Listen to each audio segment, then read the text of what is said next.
Very good, George. Very Thank good. you. Interesting. All right. We're already we're already back and open. So my next any disclosure of pecuniary interest. Hearing none. Motion to convene into close. Motion to convene into open. Minutes of previous meetings. Moved by Councillor Elliott, second by Deputy Mayor Faulkner. The minutes of the May 17, 2016 council meeting be approved. Questions, concerns on those? All in favor? There was an issue in there. There was Well, one. that was in the. Was that in the closed or in the? That was in closed. Closed though. We're good. I thought you said there was another one. That was in the report. Oh, in okay. closed. Yep. We're good. Okay, all in favor? There we go. Okay. Additional items? Wait. Mayor Bridge, I have on your desk a letter from Rolf and Carrie Schutel of 50 George Street North that I received shortly after 2 o'clock today regarding the George Street matter. Okay. I have 2 site plans submitted around the same time from Jeff Metzger, and then I have also, that also relates to George Street, and then I have a letter from Christine Roberts, a letter that came in yesterday regarding, or today, early today, regarding 422 Jane Street. That's another rezoning in that location. So if it's okay, I'll read them at the time. But yep, fine. Surprise. Ron. Ron. I have one. Yes. Yeah. That's a big party coming. Yeah. Okay. That's it. Okay. I think I'm just going to do a little quick update on something. Okay, good. All right. Moved by Councillor Caldwell, second by Councillor Anderson. The Town of Minto Council convenes into committee of the whole. All in favor? Carried. Okay. Now we have our public meeting at 7. Delegations. We have a delegation right now? 2 of them. Right. 9. You'll know the first guy well. Yeah. Additional items are out there.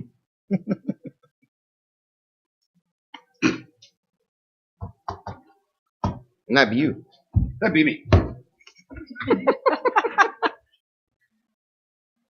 Okay, Ron Faulkner delegating for the IPM. And we're, Walter, I don't know where Walter is. There. Wherever you want. Are you doing a little TV show thing? Yeah, on? yeah. So I should use the mic, I guess, eh?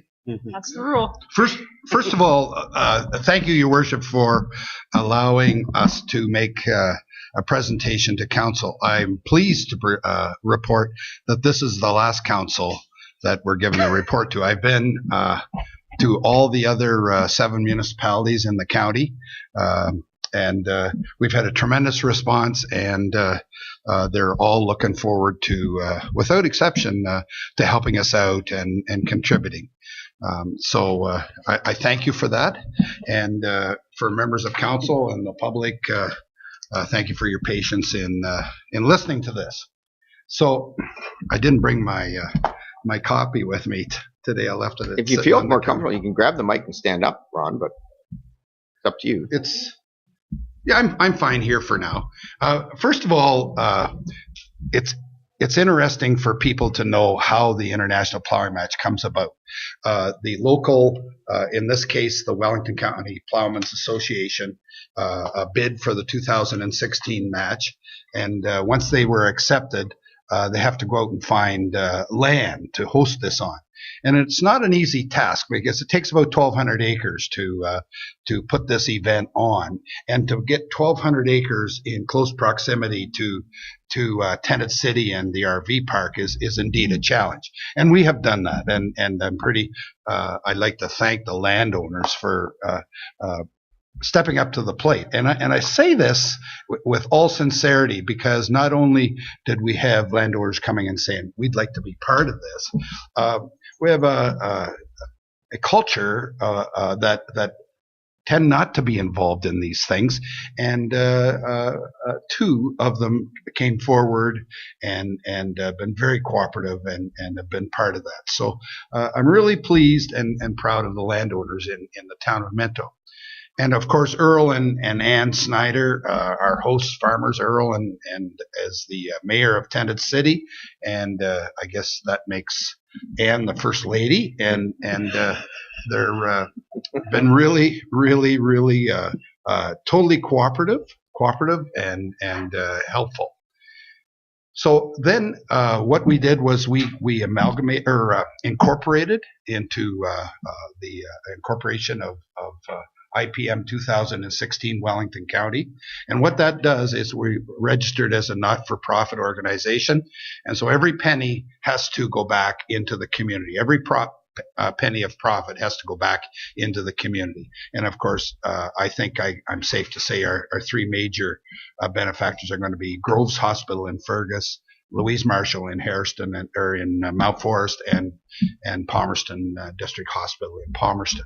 So, and then after that, then it'll be charity organizations that have volunteered and work out for the hours, and then we contribute back to that. Before I go further, too, it takes quite a committee of executive, and there's 57 chairs to put this event on. And I think we're unique from what all the other organizations in previous years.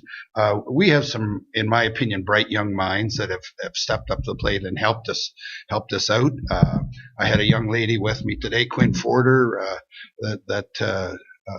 she impressed the folks down there, I can tell you. And also we have I see Cleese is in the audience tonight. Cleese is our marketing lady, and she spent hundreds of hours putting together a program. We have Val Haruska from Mount Forest, who's helping us out big time. And I think we're really lucky to have these young minds, because let's face it, if the organization doesn't change with the times, it's not going to be consistent, and it's probably not going to succeed. So, and the other thing is, because of these young minds and the work with the young minds at the County of Wellington, we've got this agreement with the University of Guelph, and that's just all plus to get the young people on board, and to the match will be safe in the future. And before I go into the history of the IPM, yeah, hide that, please. I want to acknowledge not only the County of Wellington, which has been amazing for providing us seed money, and also their showcase for the plowing match. I also want to acknowledge the town of Minto for the tremendous support that it has given to the match. And God willing, if we get the weather, we're going to have a tremendous match, and I just want to acknowledge those two municipal bodies, because they've been fantastic. Okay, the history. This is really interesting in my opinion, because I love history.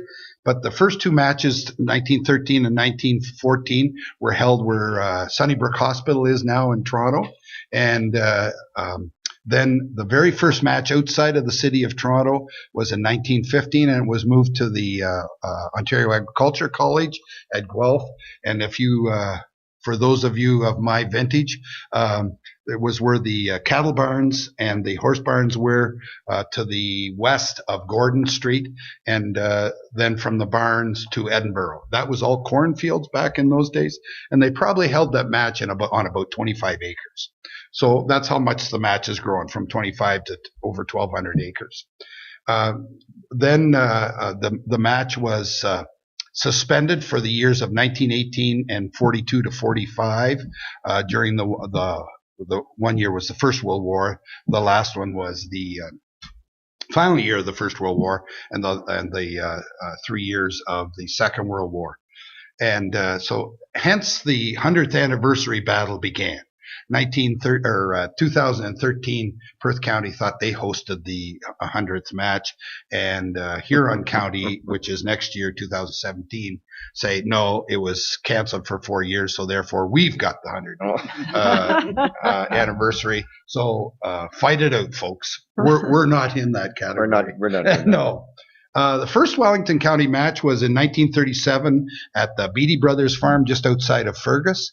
Then after that, I believe it was 1968 at Jack Gilchrist's farm just outside of Marden. And then in 1984, of course, our famous J.D. Ross and Nelson South. And there was various farms around there. That was a very successful event in 1984. And then in the year 2000, it was on Morris Days and I can't think of the Musselman's farm at Webfoot Farms at Elora. Yeah. So, and then now we are the next match in 2016. Since its inception, it has brought in hundreds of thousands of people, and all across Canada, United States, and Europe. And I would say that even goes further throughout the world, because I personally have helped host a delegation from China at the match. And it's the largest show of its kind in North America. Lots of people compare it to the Outdoor Farm Show at Woodstock, but they're two totally different shows, and for a totally different audience. So each match is organized by a local board of directors, as I've already said, committees, and supported by well over 1,000 volunteers. Our goal is to have enough volunteers, and I think that'll encompass about 1,200 volunteers, to have 3 groups set up during the match and tear down. That way we're not burning any volunteers out for 3 weeks of solid work. So because let's face it, there's literally hundreds of RV plots, or 1,200 RV sites that have to be staked out.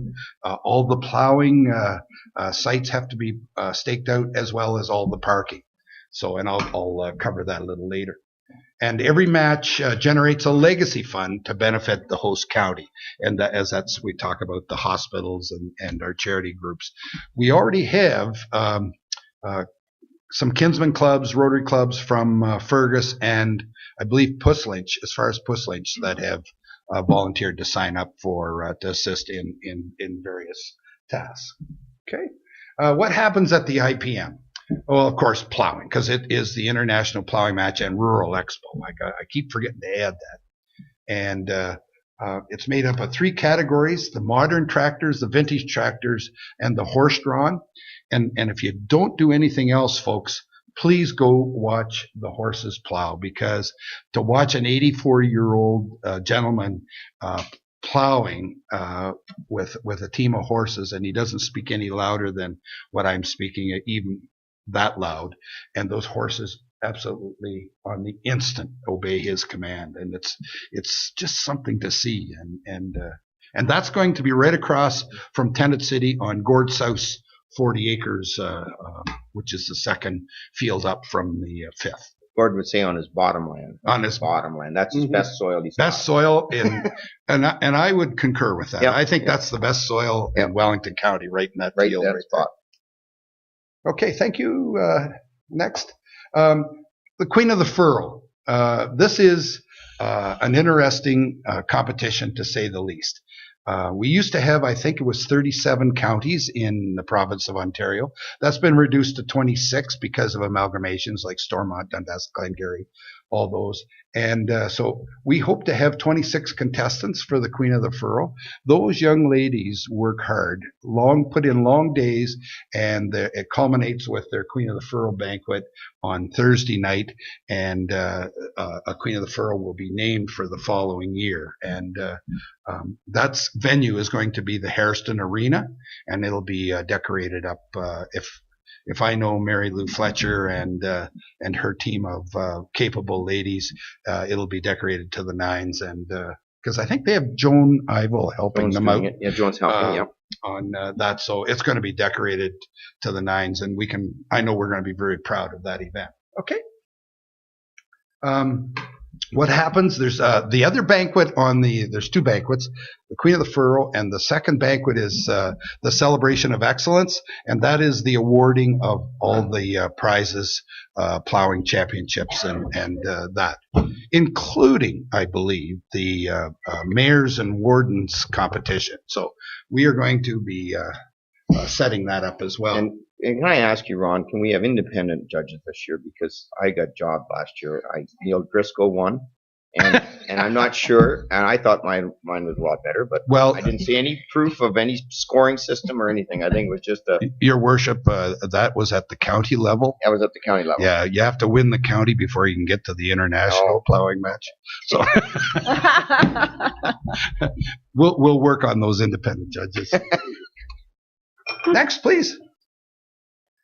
Okay, activities for kids. We have Lynn Lytle and Sharon Williams that are co-chairing the education, and I'm excited for the program that they have. Every school in Wellington County has been invited. We anticipate to have about 17,000 kids there, and the buses will be given their separate marshalling area. The kids will be off the bus and into their own little area, and there'll be a little alcove for them to put their stuff in, and they'll be assigned a volunteer. And so we hope that eliminates totally any lost kids or lost paraphernalia when they've been at the match. So and they have an exciting program lined up. I think it's just going to be great. What happens at the IPM? Opportunities to learn. That's lifestyles, and I'm probably the poorest person in the world to talk about lifestyles, but that is, I think, please, do you want to speak on that, lifestyles? No? Okay. There's history, and there's events. I know the Women's Institute, I believe, are doing a tea and pie and in coordination with the quilting. So it's really a great. The quilting's in the lifestyle building as well, isn't it? It's beside it. Beside it, okay. Yeah, quilting's another share the story, area. and I'll have to talk about that. But this is one thing Khalees, as marketing managers, I think is doing a great job, and we're going to try and target the young families, not just the young families from the rural area, but the young families from the city, so that they can see what agriculture is today and where it's going and where their food comes from. Next, please. What happened? Exhibitions. This is where, of course, our part of our income comes from, and that is the selling of exhibitors' tents to exhibitors. And right now, there's 6 streets and 5 avenues for the tented city, and each one of those streets is lined with exhibitors on both sides. And the picture on your left is the main stage. That's quite an expensive main stage, I might say, but I think it's valuable because regardless of what the weather is, your program can go on as scheduled in that. And that main stage will house approximately 700 people. Okay, and just back up one, Annaline, please. I want to talk about the food stands. The one thing that we're trying to do this year is to introduce like healthy foods. That's a little bit of a challenge because the food exhibitors like Chez something comes from Quebec, and so they sell hamburgers, hot dogs, French fries, and that type of poutine, of course, and so they kind of object to other things being sold as long as they pay a vendor's permit, and that's where we run into the challenge, because we'd like to promote food that's grown in Wellington County and healthy food. So we're still working on that. Isn't poutine healthy? Oh, yeah. Oh yeah, it's really. I thought so. It's great for the hearing, right? Because you can listen to your arteries hurt.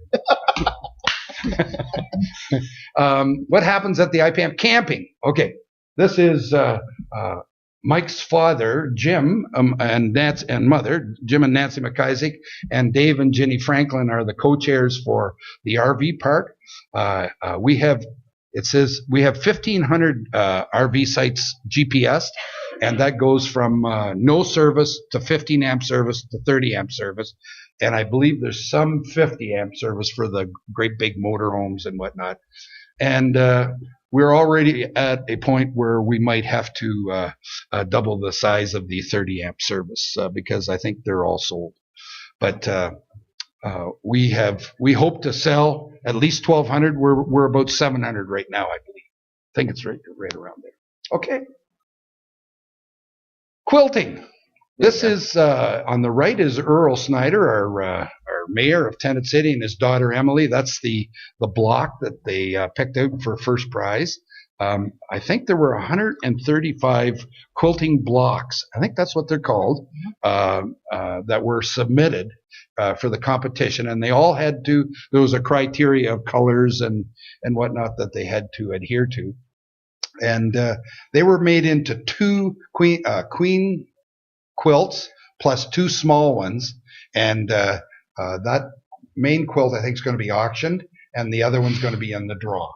So if you want to see it, it's at the Aboyne at the museum, and if you walk in the front doors, it's hanging up there. It's really, really quite impressive.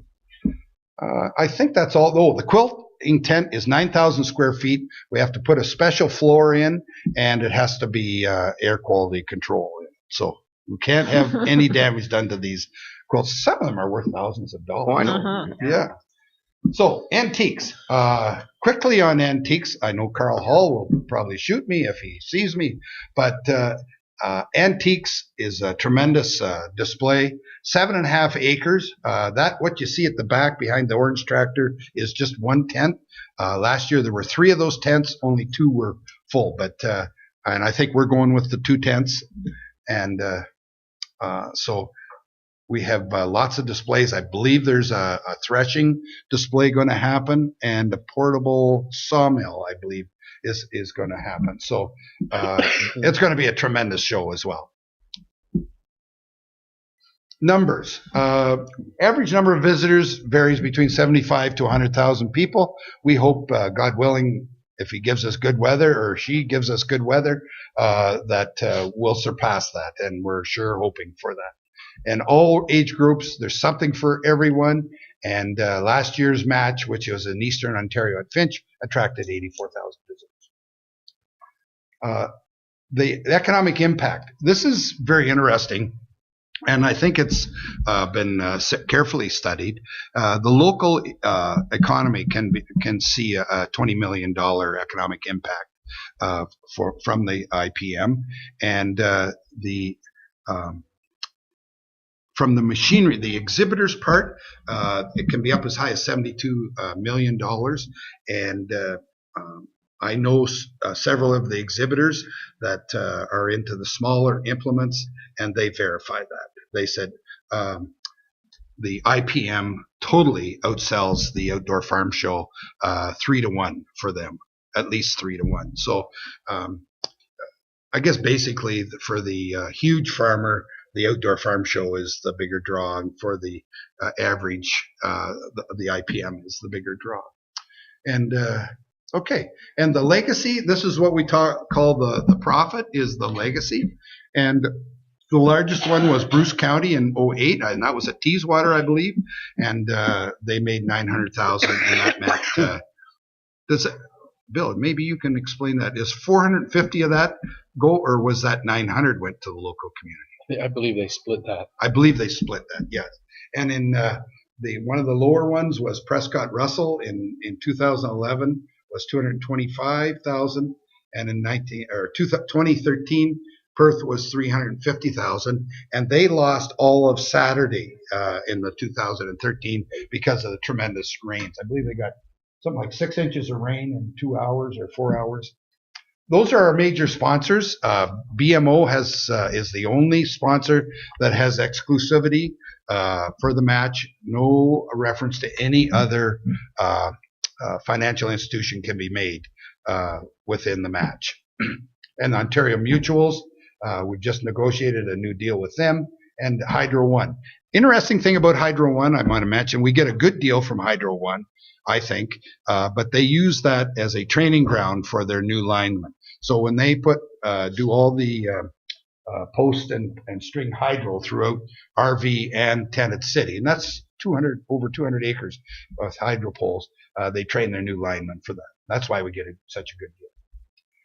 Now, this was Cleese's baby, and this is one of the things that I think is really fantastic. It was Get Caught Blue-Handed, and that program made it all the way to Queen's Park and the Canadian legislature. So that on the left was Randy Petty Piece and the Conservative Caucus. We couldn't get any liberals to wear the blue mitts. I don't know why. Yeah, you need red. You need a red, green, and Red, orange. green, yeah, we Yeah, that would have got you.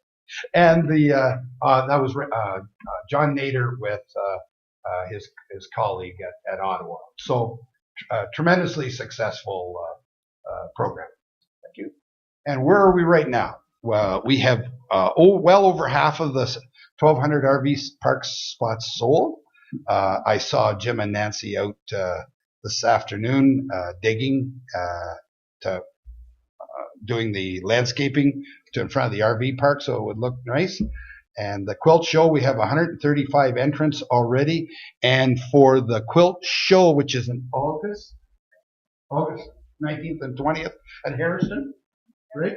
And they have over 155 quilts registered for that show. So kickoff at Drayton on the 30th of April was successful. We could have had more tickets sold, but I thought it was quite successful, and we split $5,000 with the theater, Drayton Theater Corporation, and over 4,500 cookbooks sold. And I must confess, I have to eat total crow on that, because one of the things I suggested that we not do a cookbook, because I thought nobody uses a cookbook anymore. But much to my dismay, there's a ton of people collect cookbooks. Nearly 50,000. I think that's nearly 60,000 now in souvenir sales. And Tenant City setup begins in July. The RCM musical ride comes on the Monday and Tuesday. It's going to be a tremendous show. They're going to be part of our parade, as well as 2 shows that day and 2 shows on the Wednesday. And then the rest of the week the show is going to be the jousting, and the head of the jousting comes from Erin, and so it promises to be a great show as well. And then we have the Dodge Ram rodeo also. You can now buy tickets online, and I saw a picture on Facebook today with Quinn and I with number 1 ticket. Sponsorship program. Russ Wilkie is out pounding the pavement, and he's doing a tremendous job for us on the corporate sponsorship side. And so if you know of any company that would like to be part of this sponsorship program, Ross would love to talk to you, and we would appreciate your support. We're going to have an auctioneers competition. We haven't even advertised yet, and we're probably going to hold it at 15 auctioneers, but we've already got calls from all over North America of auctioneers that want to come up and compete. So that's going to be an onerous task indeed.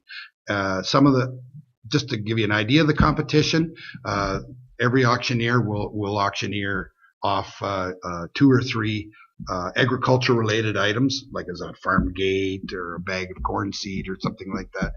And then there'll be semi-finalists. We'll auction off. We plan a pen of cattle, as well as there's a bell donated by the Wellington County Plowmen's Association. It's gorgeous, this bell, and it's all got all the labels on when all the plowing matches are where in Wellington County. What else have we got for the Building? Not yet. I'm drawing a blank. Then the finalists, Calhoun's have. It used to be Coverall. I don't know what the name is now, but they're erecting a building for the musical ride and the storage of the horse, or the stabling of the horses. So, and then that building is going to be auctioned off at the end of the. We cover. That's what it's called now. Right? Bright. Or Brightspan. That's right. Brightspan. That's right. I think it is. Yeah, thank you. And then, and also we have a Farmall M that has been we've purchased from a fellow down below Arthur in West Carifraxa. And the unique part, it's a Farmall M. Nothing special, I think, antique-wise, about a Farmall M. But what's unique about this one is it was originally bought by the Ontario Minister of Agriculture, and later was bought from him by Earl Snyder. So this tractor has gone full circle and has come back, and I think that's pretty cool. Not many tractors can brag of that journey. And now finally, this is what we've got from the various municipalities. Is we're putting signage on county roads, and you can see the sign there. And below it's welcome to the IPM 2016, and then there'll be directional signs from there. So, and all the municipalities have offered their help in putting these signs up, and I believe it's Jim Greer and Warren Fink are the two fellas on that. And while I'm talking about that, our CAO White just informed me of great news that the town of Wellington North has agreed to waive all tipping fees for the RV park for the 2016 IPM plow match, and that's a big ticket. So we sure appreciate that. This is a map of the site. The blue area is parking, and that's going to change a little bit. There's a down at the bottom where Brenda Wright's farm is. There's going to be a little 10-acre part added to there, and the brown area is the competition plowing, and the white with the multicolored in there is the RV park, and the entertainment tent for the RV park alone is 80 feet wide by 300 feet long.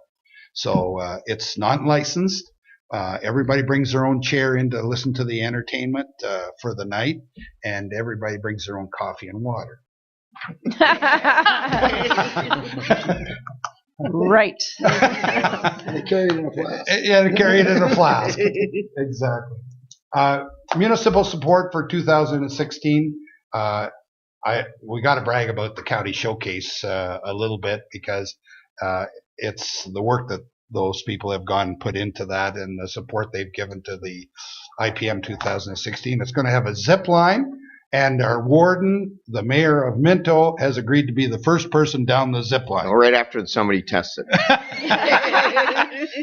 That'd be Dave, probably, because he's the Councillor Anderson will have to test it before I go down. I see. And Have a little more ground. yes, that's a good idea. No, it's going to be exciting. Anyways, the zip line is going to go over top of a map of Wellington County, which is going to be painted, I guess. Painted. Oh, it's going to be painted. Plant. We're putting plants. That's right. We'll have the river there, the Grand River. Yeah, so it's going to be pretty neat. And then, of course, there's University of Guelph. We're tied in with the University of Guelph, and they plan to send buses up on the Wednesday, so there'll be a special reception for them at the county tent in the evening. And I've heard as many as 70 buses that potentially are coming up from the University of Guelph. So wouldn't that be exciting to showcase our plow match and our town to all those university students? And because I got to tell you a little story. When we set up for College Royal down there, it was unbelievable how many knew they were in the University of Guelph but didn't know where the county of Wellington was.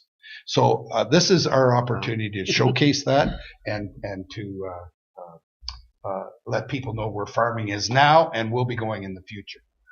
Volunteers during the match, and I've said this at every council meeting, please, we want volunteers from all over the county, and we will accommodate them and put them to great use. And it's a great opportunity to learn your neighbors, know your neighbors, and have fun with them.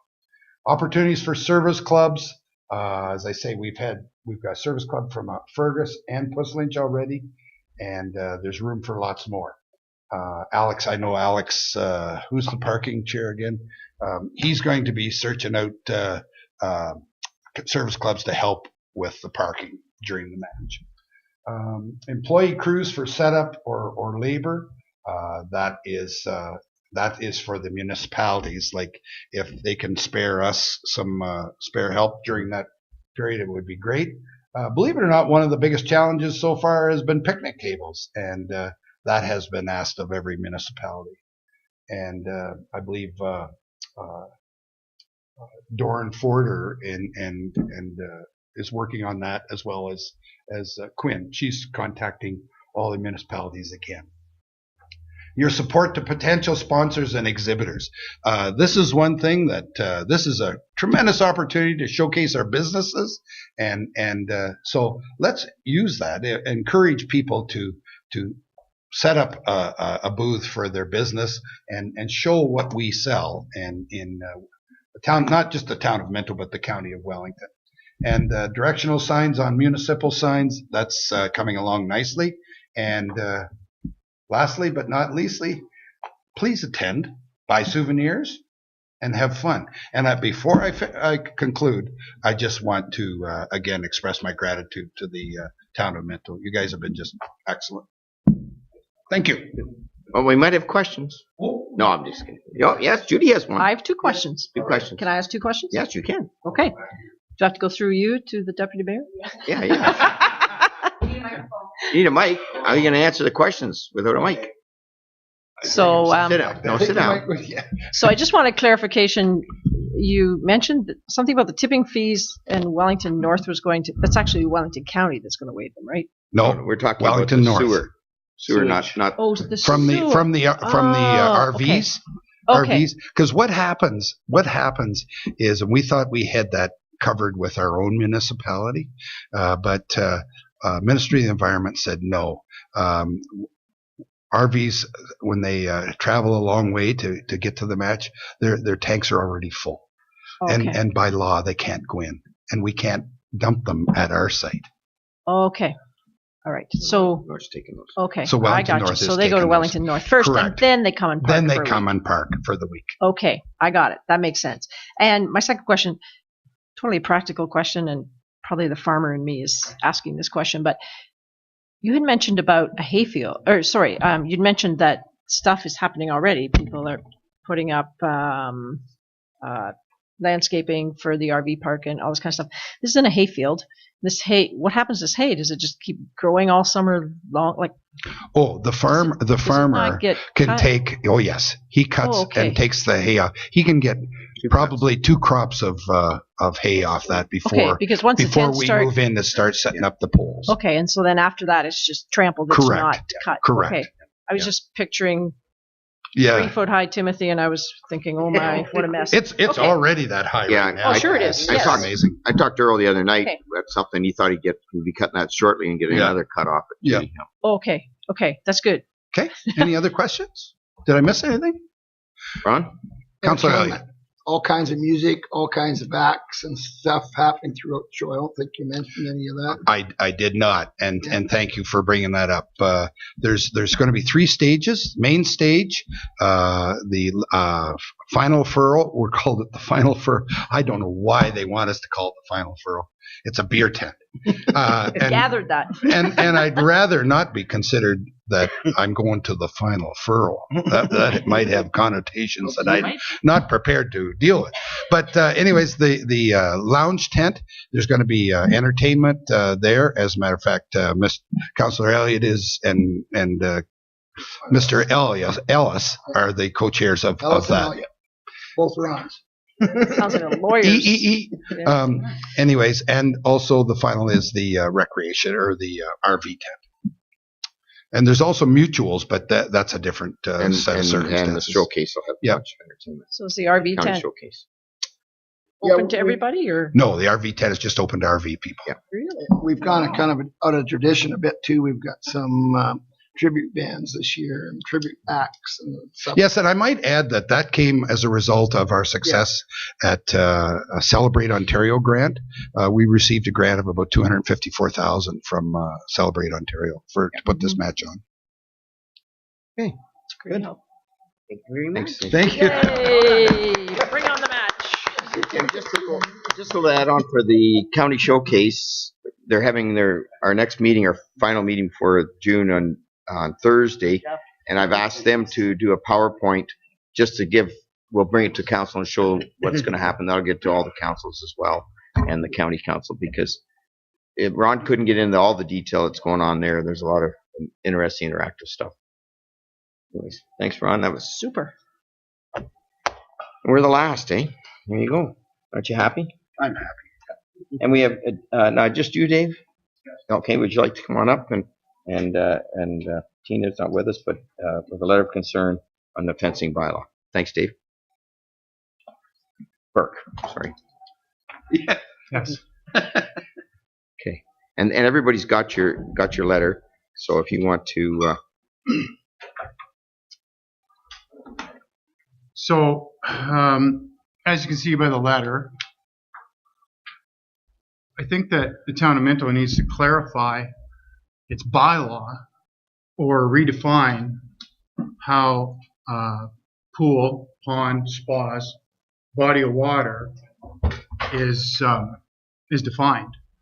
So right now, the way it looks is that my neighbor can have a 1 meter deep pool, or sorry, not a pool, but a fish pond or an ornamental pond, if you will, that doesn't fall under any kind of bylaw whatsoever in the town of Minto. But if I had a 3-foot pool, it would have to be protected. So that's, I guess, the basis of it, is that this should be clarified. I believe it should be brought in under part of the bylaw. Other areas and jurisdictions are doing that. Lots of other areas in Ontario and all over are classifying ornamental ponds as a pool or body of water all as one.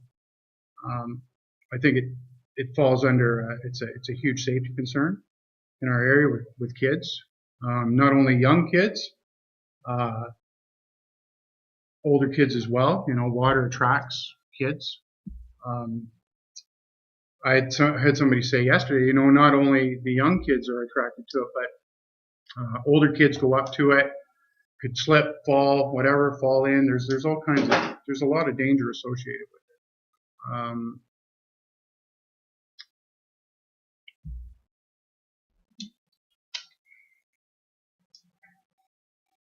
So I asked that question, why does a pond not fall into the same bylaw? Does anyone? are we? Go ahead, Bill. Mayor Bridge, I guess I had sent out an email to the Burke family and to council clarifying what our bylaw reads and what the Safe Kids Canada bylaw reads. It would not regulate a particular pond that's in question. The issue with the Safe Kids bylaw, as far as that pond goes, is the surface area of the pond is not over 10 square feet. In the case of our some bylaws, some regulate by surface area, some regulate by depth, some regulate by both. Ours doesn't have a classification for a landscape pond. Right. Our current bylaw. Current bylaw does not. So I would think that the depth would be more important than surface area. You could have 1,000 square feet at 6 inches, doesn't really pose as much of a harm as 3 feet with 10 square feet. I'm not sure, I didn't see the actual measurements on the pond in question as to what the surface area was. I haven't seen that anywhere. I'm not sure if when the bylaw went out, if it was measured. I do know that it's greater than 36 inches in depth. And I would argue that it's not over the square footage. What did I see? 10? Is it 1 meter squared? 10 square feet? Anybody? It says 10 square feet, Your Worship. That's not our bylaw, though. Our bylaw does not have that provision. Right, that's under the Safe Kids. We don't have a bylaw. Okay, right, we don't yeah, regulate So that's what their bylaw is, Yeah. but we don't have that in our bylaw Right. at this point in time. So, So I my- guess maybe if you want Yeah. more. My argument would be that is it not as dangerous? I would say yes, it is. Open body of water is an open body of water, whether it's got fish in it or whether you swim in it. We'll turn to some questions and then we'll go from there. It's more of a comment. I just went up to see the pond, and I will admit it's very attractive. It's and it's got a big ball that I would think could attract children to the area because it is a very attractive looking pond. I don't understand why the need is for it to be that deep. Is there? Do you know if there was any discussion at all with the landowner as to why it would need to be 3 feet? These ponds don't need permits from the town. Basically, they can They can buy do the it. kit or whatever they Mostly a kit. purchase. I'd imagine it's a kit. I would. No, it's hand dug, and Okay. actually, last year they dug it deeper than what it had originally been. I think, I believe if they're going to leave fish in it over the winter, that it has to be quite Certain deep. depth, yeah. So that's probably I read somewhere that there's a certain depth, and if we look at what some of the other areas, Windsor, Toronto, Hamilton, it seems that an average number is half to 0.6 of a meter, and apparently that's what's required to weather fish for the winter. So that would be 18 to 20 inches approximately. But then those locations that you named are more temperate in climate, probably. Further south, yes, agreed. I think And up here, we've had a couple of, your ice. taking your away ice the would last go down winter, here we've had a directly. couple of years of, Yeah. They'd be Very full cold, for sure. My question would be, and you probably don't have this answer, and maybe our building inspector would, if we were to create a bylaw that would solve what your needs are, or what the needs of safety would be. Yeah, and that's what happens. If we were to create that, would that now grandfather people that already have it, and they wouldn't be obligated to meet the bylaw standard? Or could we go back in history and make them? We would have to check with our lawyer as to whether we could go back or not. Not a whole lot of bylaws are retroactive. Typically, they come into effect the date that it's passed, and anything moving forward would have to comply with it. Yeah, that's most things with a bylaw, right? Yep. Okay. We could have quite a few of these out there. Oh, absolutely. Yep. Any other questions? Okay, yes. Just through you, Mayor Bridge. So is your major concern the depth of the water or the size of the pond? Depth. The depth is my concern. So what would you consider to be a safe depth? Well, from what I see, a lot of the other municipalities and cities are at a half meter to 0.6. That's what they're going with. So myself, a safe depth, I don't know if there is a safe depth. Precisely. 3 inches could be too much. Exactly. So that's my point, that Right. putting that in, it wouldn't necessarily satisfy the No, agreed. concerns you have. So it's a question of Agreed. whose responsibility is it to control where your children are versus property lines. And I'm not Yes. suggesting that we get rid of all the ponds, because they are attractive. People Right. enjoy them. You know, so it's whose responsibility does this fall on, and is everybody precluded from having a pond if they don't have a fenced yard? And Exactly. it's a There's difficult there's a lot issue to involved. make. Yeah, there's a lot involved, because I'm going, when the bylaw says that 18 inches is okay, with my medical experience, that's not going to save anybody That's right. Agreed. if they fall in. So Drown in a basically, pail. you're looking at eliminating all ponds. So, and I don't know that that's where we want to go. And we live in an area where there's all kinds of natural ponds and collection ditches and water flowing everywhere. It's pretty hard to control the water. Thinking, But not 20 feet from my front door, or from the corner of my property in front of the house, in ponds. town. ponds everywhere. Like there's ditches at the bottom of lots of streets in our rural Yeah, communities. especially in front of my house. There's a lot of water there, actually. So But my point is, it's very close to my property line. It's in front of the house. There's a lot of other bylaws that state you're not allowed to have a pool or a spa or a pond in front of your house. They limit it mostly to backyards. This one in particular is very close to my driveway, the front corner of my garage, and it's a concern. again, I would suggest from a safety perspective, you're more likely to keep an eye on your front yard than your backyard. A kid could slip around to the backyard and nobody know anything was going on. If they're on the front, there's all kinds of people.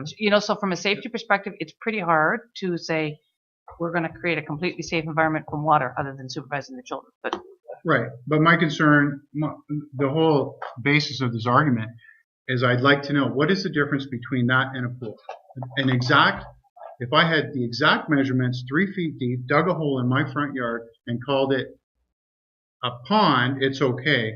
But if it was an actual pool, it's not okay. That's my concern. If it's swimmable, though, that's what And our the second bylaw a kid says. jumps in it, it becomes a swimming pool, Yeah, doesn't it? yeah.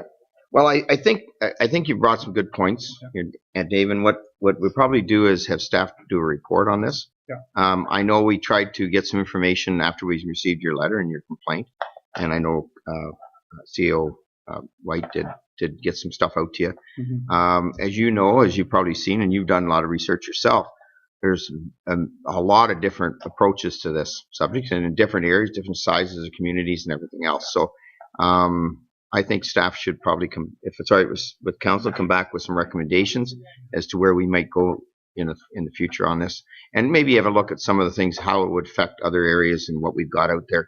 Because just the other day when I'm starting to drive around, I'm starting to observe places where I'm saying, okay, yeah, and so I don't even know how many are out there. I know there's a lot more, and some of the things that we've got out there. So when we take this into consideration, we'll have to look at it all, but.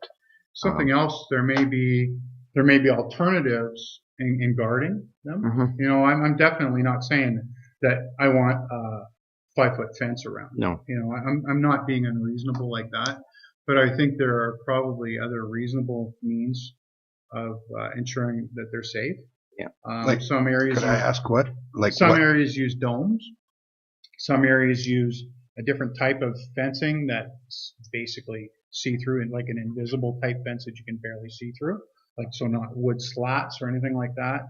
They use domes. They use different means of mesh, heavy mesh that goes over top as a protectant that you can basically still see everything in the pond, but no one could fall into it.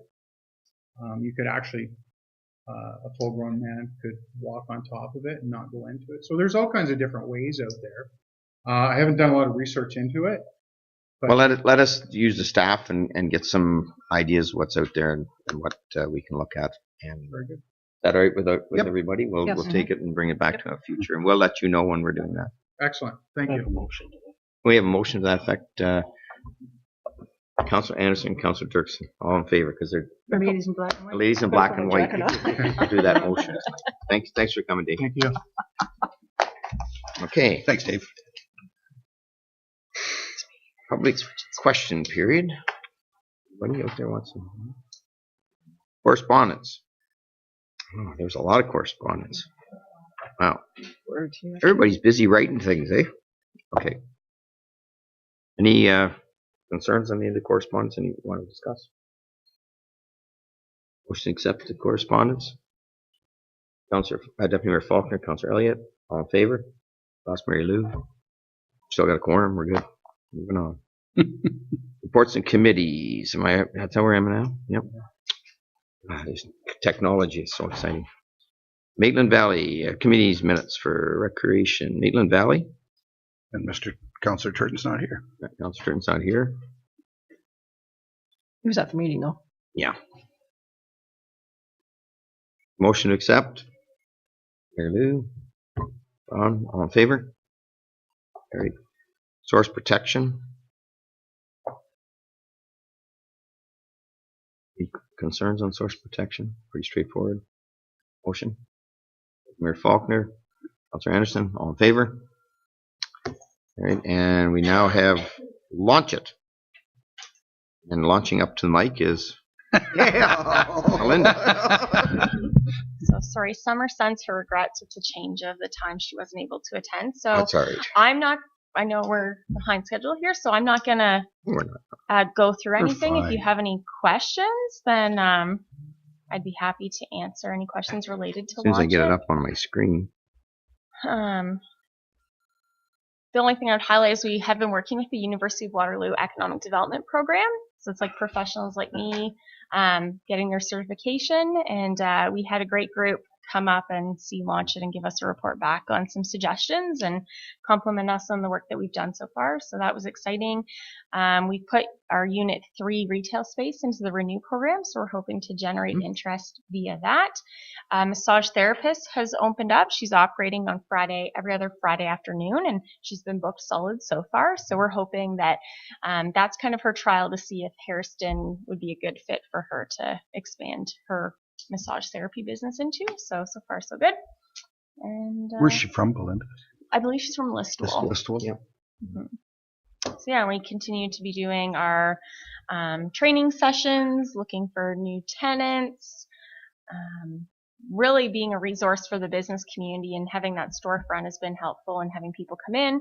And then just yesterday we were there hearing the Pitch It presentation. So I believe at the first council meeting in July, we'll be announcing the winner of the 2016 Pitch It competition. Hey. So yeah. So unless you have any questions, I'll leave it at Questions that. for Linda? To accept. Councillor Elliott? Dixon, all in favor? Carried. Economic development, you might hang right in there. Yep, sure. And again, we have lots and lots of things going on. Right now, the Renew program is doing really well. We've got two businesses opening in Mount Forest, and we have an interview tomorrow night to open another business in Palmerston. And we now have 2 spaces in Hairston on the Renew program. The Lake Ridge Heating and Cooling building downtown Hairston is our newest location on the program, so hoping to find somebody to fill that space.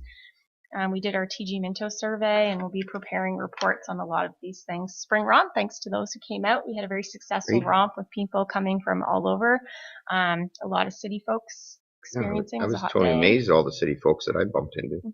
And the BRNE data all came in, so our Economic Development Committee meets Thursday, and we'll be reviewing the data and creating our action plans and then applying to the county for funding. We're in full gear with our alumni attraction, doing videos with MSW, TG Minto, the Old Post, North Wellington Co-op, and Whiteman, as well as doing our resident prospectus piece with Y Factor, attracting people back to the community. The Chamber Barbecue, August 4th, mark the calendars. And yeah, we'll leave it at that. Any questions? Questions for Linda? Lovely, thank you. Good job. Motion Don't to wait accept. too Moved long. by Councillor Caldwell. Second by Councillor Elliott. All in favor? Carried. I had my finger up. Yeah, I know. I got you. And we're at the Jeep Building official report. All right. So, last month was a busy month. We issued 26 permits worth a little over 1.5 million, which number-wise is the same as last year. Value, no, but it was kind of hard to compete with the medical building. And, $3 million medical building. And the multi-res that went up. So, so we issued 3 new houses and 1 semi. I'm trying. So that puts our total to 16 new units all over Minto this year. So we're sitting just a little under 6 million in construction value to date. Any questions? Excellent. No, just to point out that, you've got 8 single-family dwellings, which is more than last year. $2 million. Unit count, we are lower than last year because of all the multi-res that we issued in May of last year. So yeah, we got 16 units versus 21 of last year. So. And the biggest difference is renos. 24 versus 12. There was a lot. However, the value of the renos is higher than last year. So it's and your agriculture still got 10 for $1 million too. So. Yep. Yeah. Agriculture a little bit lower than last year, but we're still right on par, and we have lots of year left to go. So I'm very good. Sure, we'll finish off well. Any questions? More questions? No. Comments? Motion to accept. Deputy Mayor Faulkner, Councillor Caldwell, all in favor? Thank you. You're next up again, aren't you? You still there? Yep. Well, Mayor Bridge, I don't know if we're pulling this one. The chief building official has any new information. Mr. Molinar sadly passed away last Friday after being in our office that same day and being quite optimistic about moving forward. So our condolences to his family, his friends. We're hearing that we have been in touch with his legal counsel and through our legal counsel, and he's had suggested yesterday that this be tabled while the family evaluates where they're going in the future. We had heard some hearsay that there was interest in moving forward, but given the legal situation, unless you heard anything new, nothing new. No, we're going to ask that you just table this until we hear further from either the family or their lawyer. I'll make that motion. Move the Deputy Mayor, second by Councilor Pearson, all in favor? Yeah, I think just give the family time to Yep. catch their breath and figure out what's going on. We don't need to put extra pressure on them. Nope. Not at this Thanks. time, so thanks. Thanks, Terry. And we have now, Chris, I was a little disappointed. None of the councilors went up the top of the new lift ladder truck. No, I know. I didn't have the right shoes. I would have done it. I'm sure you would have. Ah. I Looked wouldn't pretty. have gone up to get you if you froze. Oh, look, so. well, I would have froze. I wouldn't have got up very high. I could tell you. Pretty Too- scary looking. Too windy today. Gosh, that looked tough. Go ahead. Yeah, so I know it's June and we're bringing you our 2015 report, but new this year with our annual compliance that we have to submit to the Fire Marshal's office, which is due, it came to us to CAO White, I think in May. We have to bring a report to you after that to show what services we offer, what we don't offer, so the council's aware, and then when you pass the motion, then we send that in with our package to the Fire Marshal's office to get our compliance for the year. So the timing was just waiting for this new form to come out, and then we could do this. So that's why it is now. So just quickly, I'll go through the slides real quick, but just to familiarize yourself with the refresh your memory about the structure.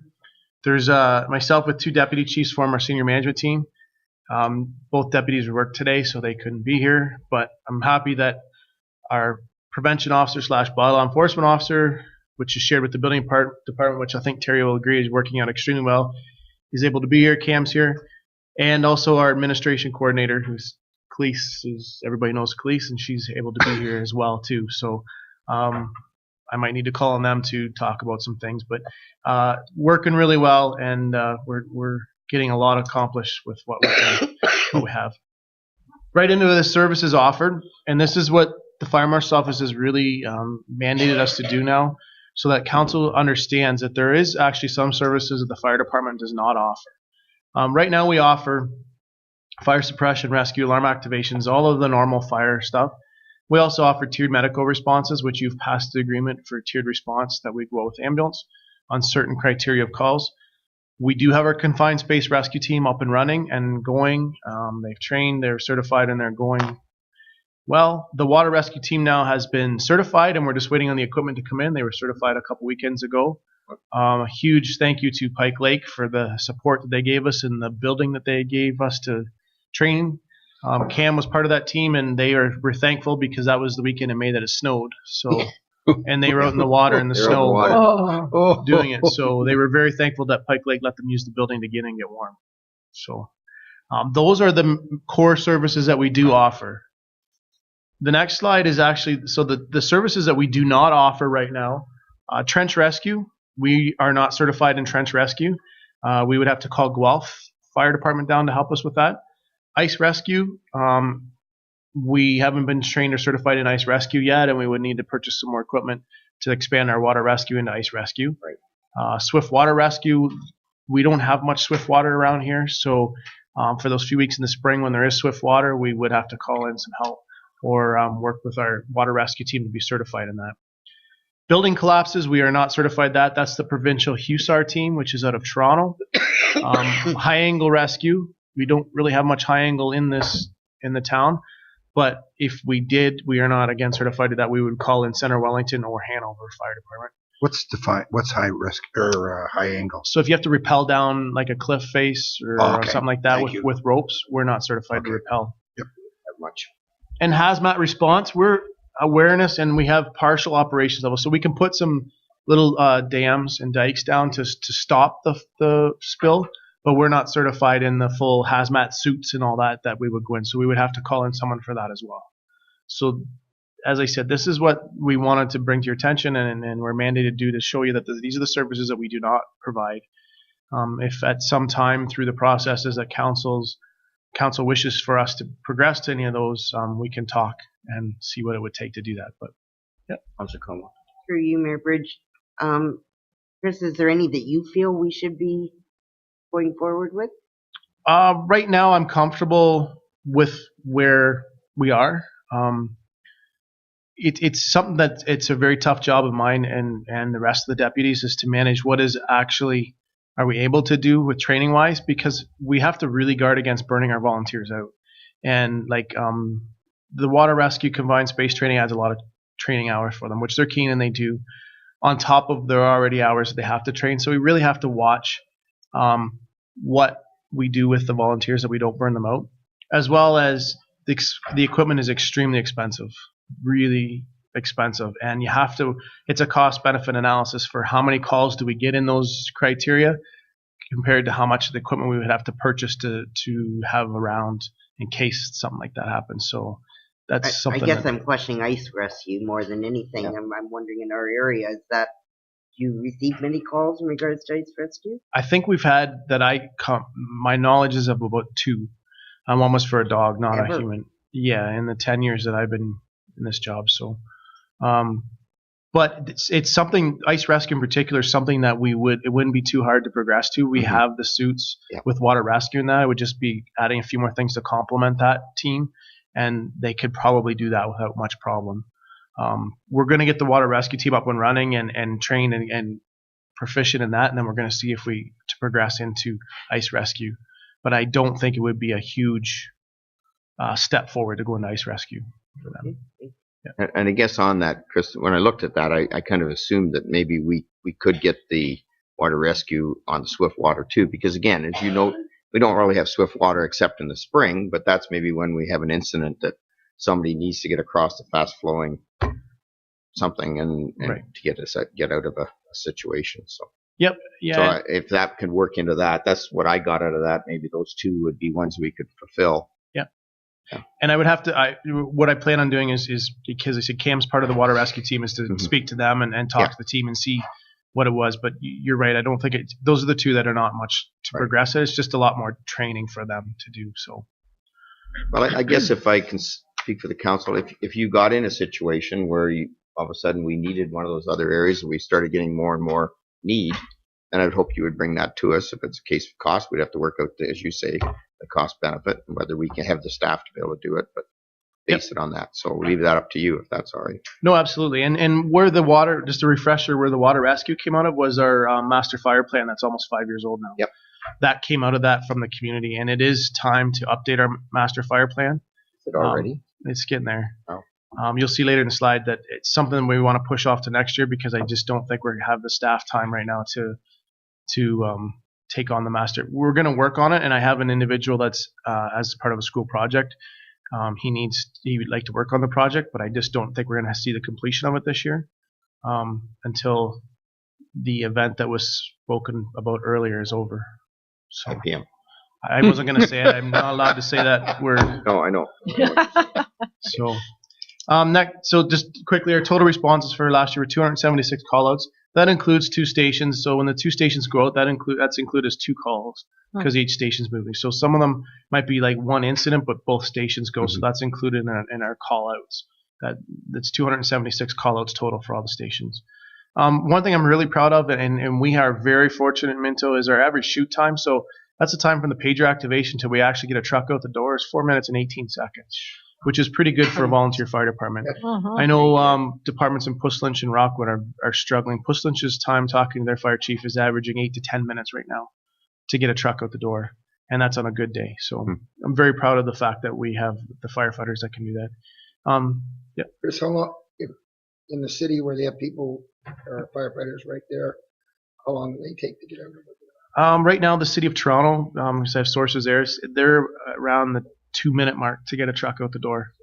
This is unbelievable. Yeah, 4 minutes is pretty good for a volunteer department to get out the door. So, just our total dollar loss for last year was $764,500. But the dollars that we did save in 6 incidents, and that's where there's exposures directly attributed to like a barn, and there's a house close by or a driving shed or something that we're able to save. That's what the figure there is. The bottom line is over 2,811 firefighter hours were logged last year just on responses. That's just responses. And just a picture of the one cold day that we were out at a shed fire. There's just a breakdown of the incidents. You saw that in your package, and I'm sure you're comfortable with that and saw that. But that's kind of showing you where most of our incidents and our time is spent. That's just I like to show that in our presentations, but our busiest times of the day is still daytime calls, and that's where we really lean heavily on our volunteers. Is 123 callouts from 8 to 5. Oh. which is the prime time when our volunteers are working. There's our North Perth responses. So we do cover an area of North Perth, which they pay us for. That's our responses there in 2015, so it's up a little bit, but down from 2014. Howick, and I have no explanation why it goes up, down, and up like that, but this year it's trending up again. So is our Howick responses for that. And then there's our 3-year comparison, which we did have a bit of a spike last year, which hopefully will trend down. Just our newest fleet is in Clifford, the next picture, so that's just our trucks in Clifford. Training, just a quick, we're switching the province of Ontario, switching over to the NFPA standards for firefighting, so that's been some time. And there's also tons of hours for meetings, truck checks, and duty point hours, which means when they spend time doing functions and prevention activities and public education where they do school tours and stuff like that, that's what we call duty point hours. They get points for doing that. The confined space teams in service, they spent over 60 hours training to be certified. So they did a lot of training and a lot of climbing into very, very tight spaces. The equipment's been purchased and it's in our technical rescue trailer, which I think everybody's seen. And they're good to go and ready to respond. The water rescue team was certified May 15th. We're currently doing the purchase, and as I said, a huge thank you to Pike Lake that day for keeping our people warm. And there's a picture of our water rescue team training with our boat that Pike Lake also bought the boat for us last year. Great of them, right? It was extremely great that they bought that inflatable boat for us. So, and then there's a picture of them going out in the lake to rescue somebody. I think Cam's hiding in the trees. Just a quick, our public education programs continue to grow in both people reached and programs initiated. Last year we were lucky to present at the Fire College. We did a full day workshop. Police and I went up there and did that. And for those that don't know, we were featuring in Firefighting in Canada as the cover story for the February 2016 issue. We were the feature story on how we're using our marketing methods to promote fire safety and create partnerships in our community. So that was a huge thing, and we've gotten a lot of feedback from across Canada of people asking us for our methods in that. And there's the article. The next picture is the actual article that was in Firefighting in Canada. Perfect. So that was a pretty good success for us. And then we were at the Fire College teaching, doing a workshop on social media and how you can use it for your thing. Just quickly, our events were extremely successful. We just finished our emergency 911 run for this year, on Sunday. Touch a Truck is coming up June 18th.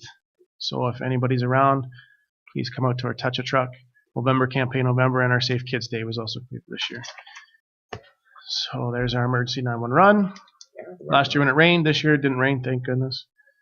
Picture of last year's Touch Truck, which is bigger and better this year. Thanks to our host at Minto Auto Center. And there was Safe Kids Day in the Palmerston Arena. That's our Movember campaign, where a lot of our firefighters grew mustaches, and we raised, please, how much did we raise for this one? $10,000 for the Cancer Society through our Movember campaign. Then also we have the 3 associations, and this is just to show you that those events are what Minto Fire does. These are what the associations do on their own for each station, and that's just a touch of the events that they do. As you know, the breakfast for Hairston just had on Saturday, and they set a record that they served 640 people on Saturday for breakfast. So Amazing. It's just a quick thing on that we started this about 3 years ago, that our branding and what we do for the fire, because we're a little bit different than what the municipality's goals are, what fire does, and how we want to educate the public on fire safety and that. And it's proving our theory that you work with the community, you get a good brand out there, and we really show them what Minto Fire is about.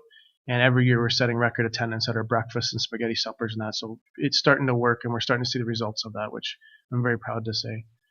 And then the last is the master fire plan that I spoke about. But due to the workload for this year, that we're going to work on it, but we're going to have the full update done in 2017, hopefully. And then this lastly is our initiatives for this year. You've seen the delivery of the one truck that's in the parking lot. The other one will be coming at the end of the year. We held the successful awards night gala already. Water rescue team's pretty much done. There is an unnamed event in September, which we don't talk about. And we would really, really like to. He takes big. No, and we really want to try at the end of this year, and I'll bring it back to council, is to form the Minto Fire Cares Foundation. So that would be the nonprofit arm of Minto Fire. So that's our update for 2015. Questions? Not a question, but a comment. We were at both functions this weekend, and as you know, some of our family is involved in fire, and I just can't say enough about how hard you guys work. I'm going, you guys are out there baking breakfast and making suppers and moving cairns and saving fires and saving lives, and hats off to everyone involved. You bet. From a town member here who resides in this community, I cannot say enough about what you do for us.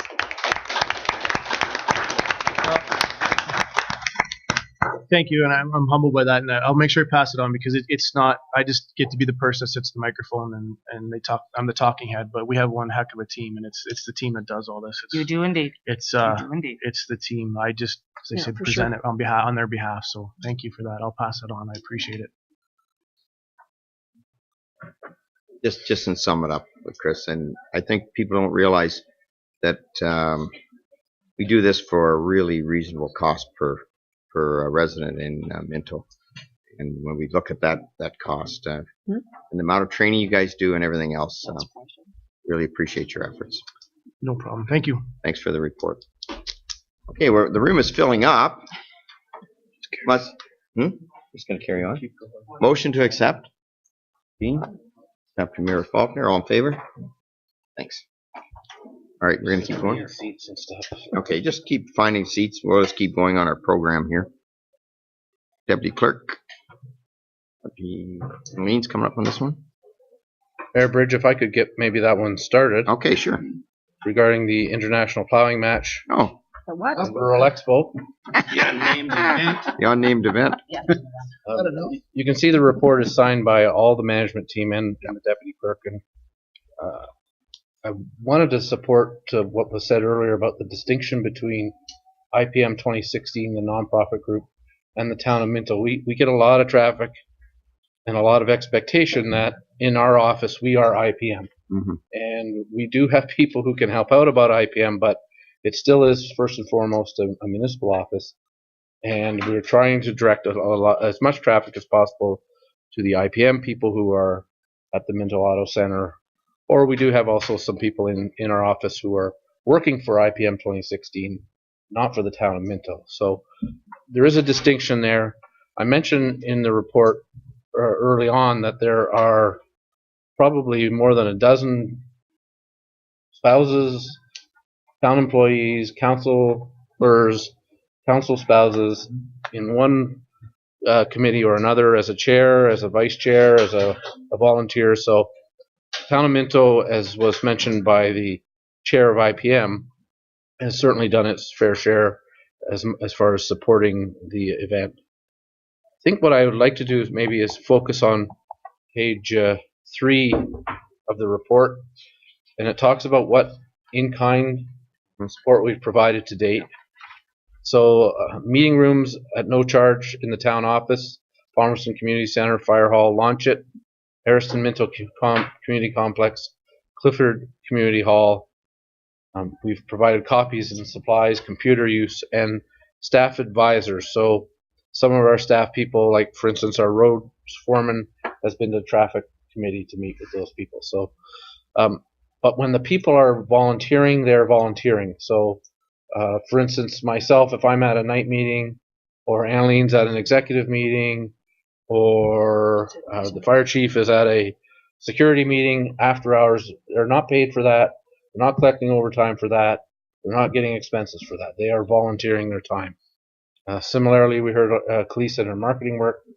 That's volunteer time that she's putting in. That doesn't mean that the work doesn't creep into our daily operations from time to time. But our priority as a town, obviously, is to do our town work. Part of our town work includes, obviously, strong support for the plowing match. The other part on page 3 and 4 are the 7 ways that we're hoping that the town will directly support IPM. And also, Annalene has some information about the liquor licensing requirements. So maybe we could do the liquor licensing part. Sure. Doug King came to us. He's our chair for the lounge, Final Furrow. And in order to get the licensing, they do require the town to call it a provincially significant event for the purpose of getting this license for the Alcohol and Gaming Commissions of Ontario. So I did attach a letter that I asked that the council would consider that they feel that is okay to sign off. It definitely is a provincially significant event for sure. And then Bill has the items that he wanted to talk about, the 7 items. So at the bottom of page 3, Mayor Bridge and Council, the first section is that we would work with our public works and the facilities departments to offer our crew for setting up fencing, water lines, that sort of work where they may be available. These are the same thing as being asked of all the 7 county municipalities as well as the county itself, and all of them are generously offering their time where they have that time. The second opportunity is to cover the volunteer firefighter costs for equipment and personnel to be at the match during the hours of 7 till 7. That doesn't mean they can't go somewhere else. They'll be able to get off site if need be, but they will also be there for the calls that they would receive. The second is help with traffic control, road closures. In the report, I mentioned that Gillespie Lane will be closed. We'll have a bylaw coming back for you to do that. Building permit and fire inspection fees. There'll be one building permit. Our chief building official worked last year at Finch and also at Ivy the year before, and fully understands the process. And so typically the municipality does not collect building permit fees for those, or they are collected and donated back. And finally, 2 things: cross promotion through our business and economic development department, and expertise where we can offer it to support the volunteers. So those are the 7 things that we're asking be specifically noted as direct support for IPM that the town would provide. And that's part of our recommendation, along with the required liquor licensing letter. Want to move? Okay. I just have a question on the licensing. Is that just for the one lounge? Did they have to get that same letter for all the other ones? It's just the one lounge that there is. There is only one. There's only one licensed lounge. What about the county? Well, the county has a license, and doesn't the RV park? No, the RV doesn't have a license. The RV park is not licensed. That's right. Sorry, the county. So I'll have to maybe check with the county if they've done anything. Perhaps we could do that same letter. We could probably do the same letter then for the county. Well, I would suggest that probably. Because we've designated a significant event, correct? Yeah. So that we'll give that supplied to the county. I don't know where they are on theirs, but I know they have a license for the special breweries and that are coming. Okay. That's we have a mover. Councilor Caldwell, seconder. Councilor Elliott, all in favor? Great. Thank you. And I just want to point out that there's been a lot of time and effort for a lot of our troops here, and I really give them a lot of credit for doing a lot of this stuff after hours and whatnot. But you saw when Deputy Mayor Faulkner did the projection of what economic benefit this will be if we get 100,000 people to the area, like it's $20 million. You know, this is something the county and the town of Minto, the money's well spent, because once you get people to come to your place once and you show them a good time, I've done that. I've made that mistake at home, and they've come back. So, you know, we're hoping that same thing will happen when we have that opportunity, and we'll be getting people from all over Ontario and even North America on this. So. And our theory is this is where we want our family to be. That's right. And we will good on that. Okay, thank you. Well, we did all in favor, right? Yep, we're good. Moving on. Next one. Are you back up? I'm still here. You're done? Yeah. Okay. The next one is sale of lots for Ann Street in Clifford. No, we pulled that, didn't we? No, that's the other one. No, okay. the other one, okay. Sorry. That's all right. So what we've had is we've had fielding a number of inquiries yeah. regarding Ann Street lots, and we actually have 2 signed offers for 3 of the lots. What I'm looking for is to look at having you declare surplus to the needs of the town. Those properties, not just those properties though, but the other ones in between. So lots 294 to 315 inclusive. Because they seem to be selling quite well, it just helps make things go a little faster if they've already been deemed. There is a bit of a process for us to go through in order to do that, to be able to accept the sale on these properties. They will be keeping, we will be keeping areas in behind for the walking trail. Is there any questions on this? Just moved by Deputy Mayor Faulkner, second by Councillor Dirksen. I just make one comment. Yes. It's great to see all the properties being sold up in Clifford. I mean, Excellent. Clifford's booming. Excellent. And we certainly don't want to hold on to the property. No. We bought it a few years back because we had to, and now we're seeing results, and it's good, positive news. All right. All in favor? Carried. I just have one more quick report. It's on committee appointments.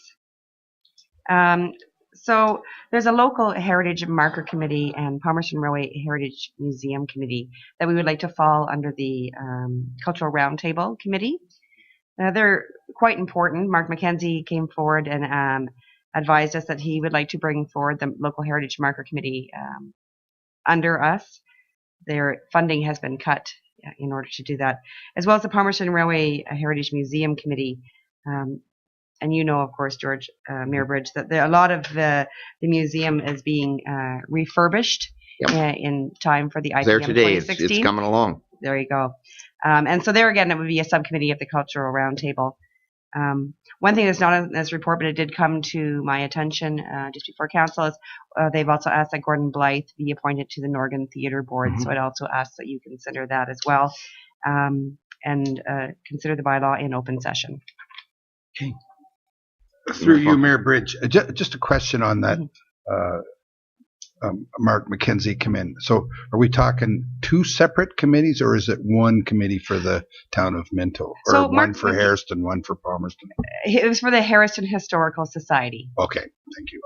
But it's a local heritage marker committee, so it would be for all of Minto. With my All of Minto? Yes. All of Minto, yeah. Yeah. Okay, anything else? Mover and seconder? I'm not allowing this again. Oh, really? You didn't get the memo. I would have wore black. I would have worn black and white. Councillor Anderson, Councillor Dirksen, all in favor? Got me with that. Thank you. Thank you. Little in joke for anybody that wasn't here earlier. I looked up and I got like I have to separate them. They're wearing the same outfits. Anyways. Hardly the same. No, they're not the same. No. Long sleeves, short sleeves. It doesn't matter what we wear, you mix us up. I don't sometimes. Oh, curl. Well, you see what we wear next week. Okay, CEO clerk. Mayor Bridge, members of council, another grant program has come forward, the Canada 150 grant. Unique to us is that last year our grant application was not approved. So normally they are. The treasurer did not fill that one out. I did, so I have to take the blame for that. I didn't want to say that. That was the trail link from Palmerston to Hairston to Clifford. I believe they felt like that was more than a 50% expansion from what we have, so they did not approve that. So we're not recommending that one be put back in, but we did list 6 options, having discussed them as a senior management group. The Hairston Kinsman Pool repair and upgrade, the Hairston Trailer Park redesign and upgrade, Palmerston Arena dressing room repairs and expansion, Palmerston Bridge lighting, work on the Clifford Ann Street trail link, and the Clifford Old Rotary Park refurbishment. If you had to ask our group, I think looking at the balance of the project, some combination of 1 and 2 might be one you could consider, but because we do know that the pool has had some issues, we do have a potential partner in the Kinsman in Hairston, so that's one option. Certainly Palmerston and work on the bridge. I'm sure the Lions would be happy to partner with us there. And in Clifford, there's the Rotary Club. So But looking at what's been done, the history of work in our parks, as far as general need, 1 and 2 was where we thought that we could focus our work, but we were happy to apply for any other that council may see as a priority. For discussion, Councillor Elliott. Harrison Kinsman Pool, it's like, isn't the pool like 40 years old? Instead of repairing it, would it be better to be looking at building a new pool? 1970, I think. 40. 75 or 71, one of those two. It's nearing 40 if it's not over 40. So just the thoughts of repairing something that's 40 years old, and maybe after repairing it, we'd have to repair it again. I don't know whether creating an old one into a new one. If I may, through you, Mayor Bridge, all I can say is the facilities manager, recreation manager feel like that pool could do well with that kind of work, but time is rather short in terms of deadlines to apply, and they have done that one was one that was brought forward last year that didn't make it into the list, but all those projects are worthy, so it's a challenge to pick one this year. We did have recreation funding in the Clifford field reconstruction about 4 years ago. I did fill that one out, and it was successful. So 2 for or 1 for 2. One for two. You're batting So, 500, Bill. hopefully, in this case, we would be successful on one of these projects. In terms of the Palmerston Museum, we talked about there being an alternate source of funds for that, but we really just need one preferred project that council is willing to put forward funding for. There is a lot of work at the Palmerston Arena being done this year, some 100,000. Also in the Harrison Arena, there's some work being done inside there too. So. Just thank you, Mayor Bridge. That Kinsman Pool has served this town well over the past 40 years or whatever it is, I truly think that if staff supports that, this would be money well spent and would bring it up to snuff and enable us to continue on with this pool till perhaps a fundraising or that type of thing could support a new one. That would be my position on that. I would support the staff's recommendation on that. Do you wish to move it? Well, just wait for all discussion. I agree with Councillor Faulkner, and just wanted to add that I'm not sure if we have started this, but it might be an idea to start working on a reserve.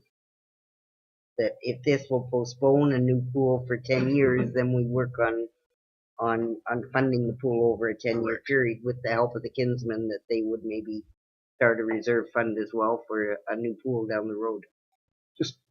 Just to follow up, is there a good possibility that we could combine both sides of the river, because the one is on one side of the river and the other's on the other side?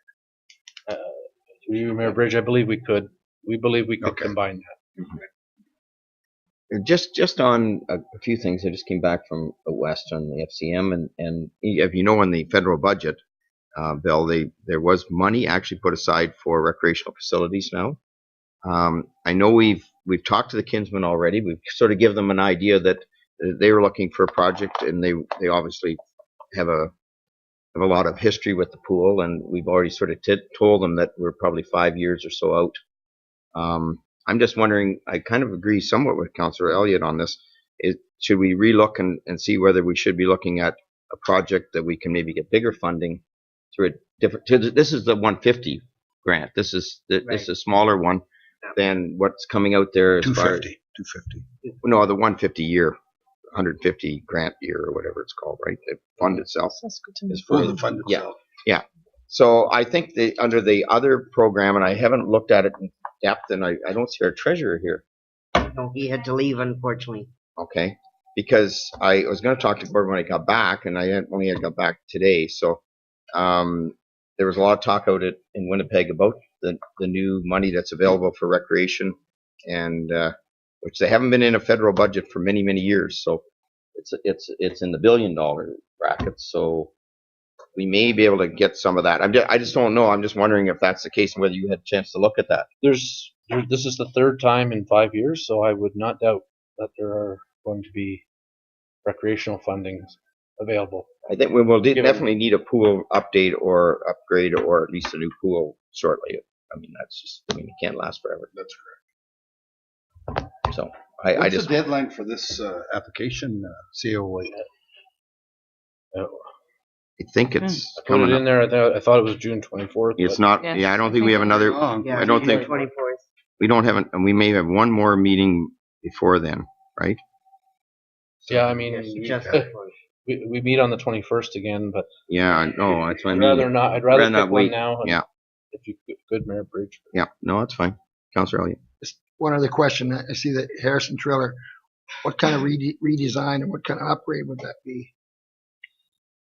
If I may, through you, Mayor Bridge, what we're looking at is a proper design plan for the whole facility, on the anticipation that those trailers will be out within a few years. Only two left. And right now, if you're out by the park, we're regrading parts of it to seed, so we're trying to bring that up to a more maintainable condition. So it would be an overall plan for that whole space.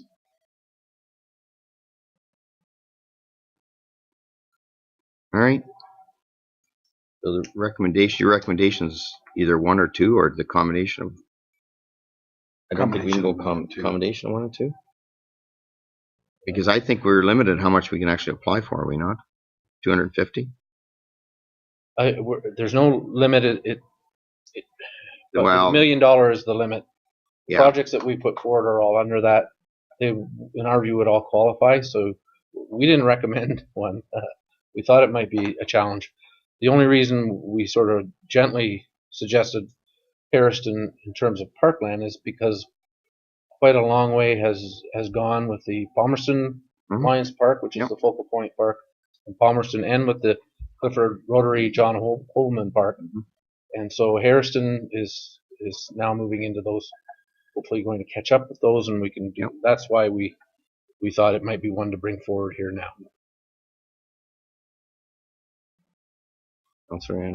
I would put a motion forward to look at the pool. A bird in the hand is worth two in the bush, and we don't know about the future funding, and the pool provides a tremendous service to the young of this community. So I'm prepared to put a motion forward to look at the pool and combine it with the park redesign, and whether they can tie the two together. They're pretty close to each other.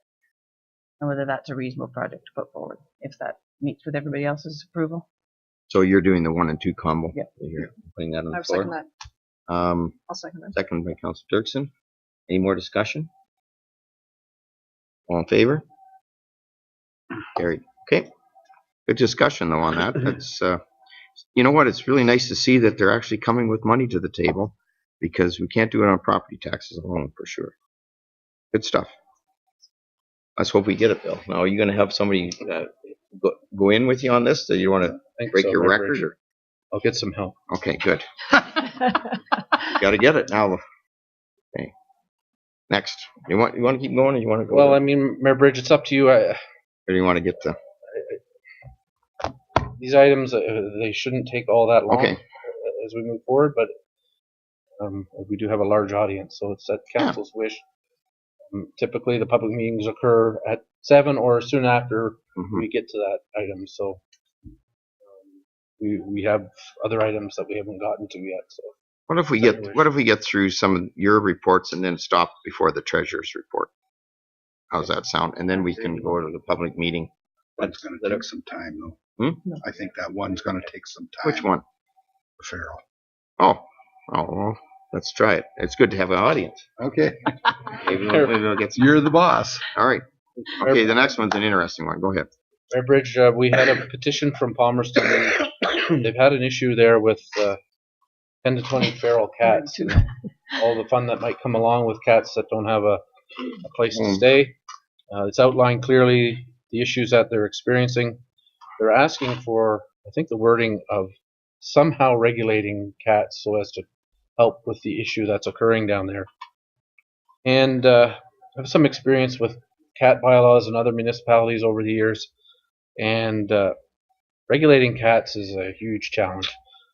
our shelter is not set up, frankly, to accommodate cats. So if we were to go full bore into that, I think we're looking at a new shelter location.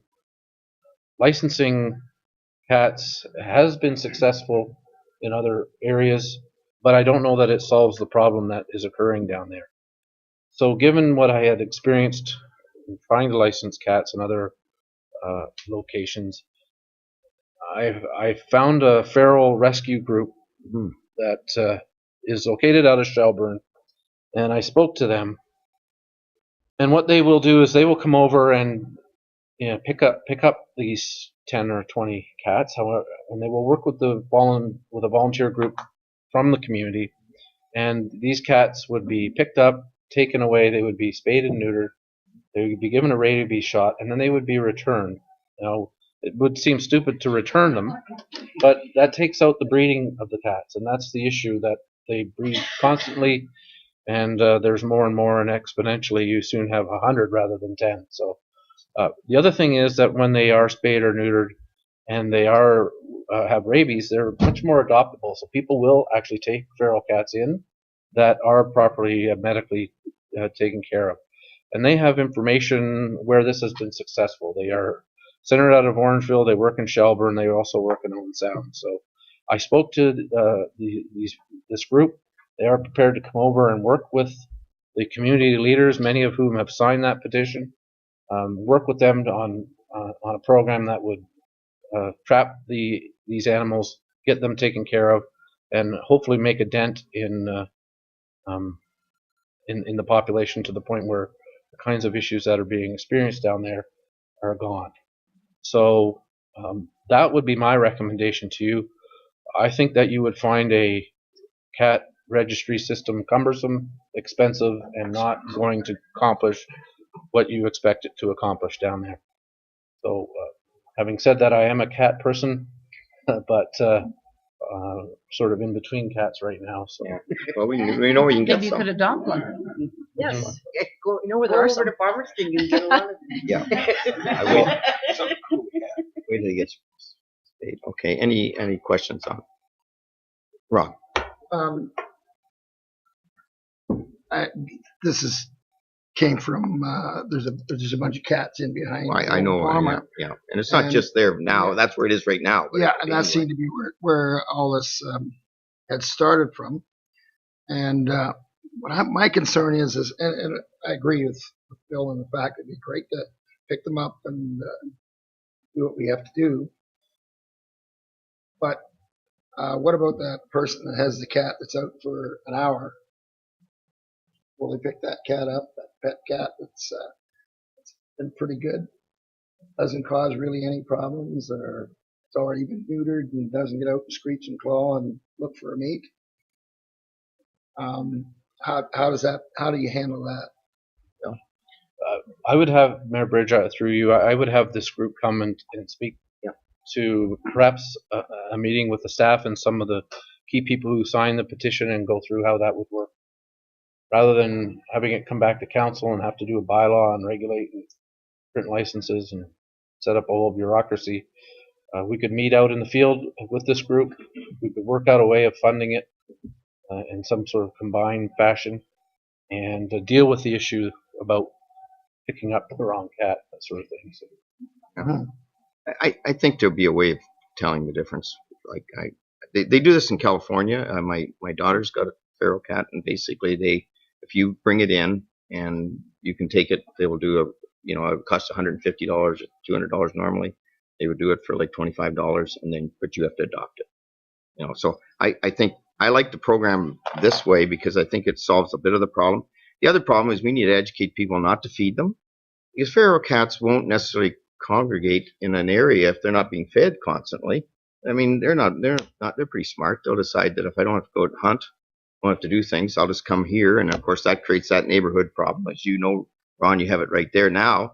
I'm sure we've had it in Clifford. We've had it in Harrison at different times because somebody feels it's nice to feed them and make them, but we really haven't, we've created, I think it's a good opportunity to try it this way in my mind, because when you get to try to run a bylaw and do it, I just think we're going to spend a whole bunch of time spinning our wheels and not really solve this problem. It's not the people that have cats that might want to let one out. And I've lived in a lot of towns, and there's, your cat goes out and it messes in the next door neighbor's. I mean, that happens, and we try to, you try to be a good neighbor and not let it happen. But these are wild cats, and a lot of them, because they're not owned by anybody, right? So I think it's a good option. Yeah, I think that was the problem, the double problem, that there was construction bins there, and not the fault of the people who were doing construction by any means, but some of the local citizens were using the construction bins for garbage disposal, making food for the cats, so where the cats congregate, exactly where the food is, as you say. So I think that preempted all this to happen. Yeah, just a comment. I think we're overregulated in this country as it is, and I think that's a great alternative, this program. So as long as we keep the cost down on it. Yeah, I'm not a fan of licensing cats for sure. I just don't know whether bringing these cats back is going to be that popular a solution. But maybe some people have to take it into their own hands, and the cats will have to disappear in another way then. Well, yeah, well, we do. Yeah. All right. Anyways, any other comments? Everybody's thinking it. Motion to. I just think to make it a bylaw, like, who's got time to chase? We can't manage the dogs. Yeah, exactly. Yeah, right? Never mind the cats. Who's going to chase the cats whether they're licensed or not? Who's going to find out whether they are licensed? And how are you going to keep the tags on kitty cat and so forth and so on? I think it's just impossible to manage. Motion. Thanks. Motion, right? Mayor Bridge, our recommendation is Yeah, you straight on support there. the Feral Cat Rescue Program, and that will coordinate a meeting with some of the key people and who had signed the petition and this group. Yeah. And then it would come back to council. Well, I wasn't proposing that it would. I think we'll work with that group, and if it doesn't solve it, then it doesn't solve it, we'll have to look at something else. okay. I'll make a motion. Motion, Councilor Elliott, Councilor Dirksen. All in favor? All right. I'll pussyfoot around. Oh, no. You just said, I hope that's not on the thing there. It will be. Oh my gosh. Okay, but Bill, you're up again. Check minutes. Mayor Bridge, we have an amending development agreement for an extension of Lawrence Street in Harrison.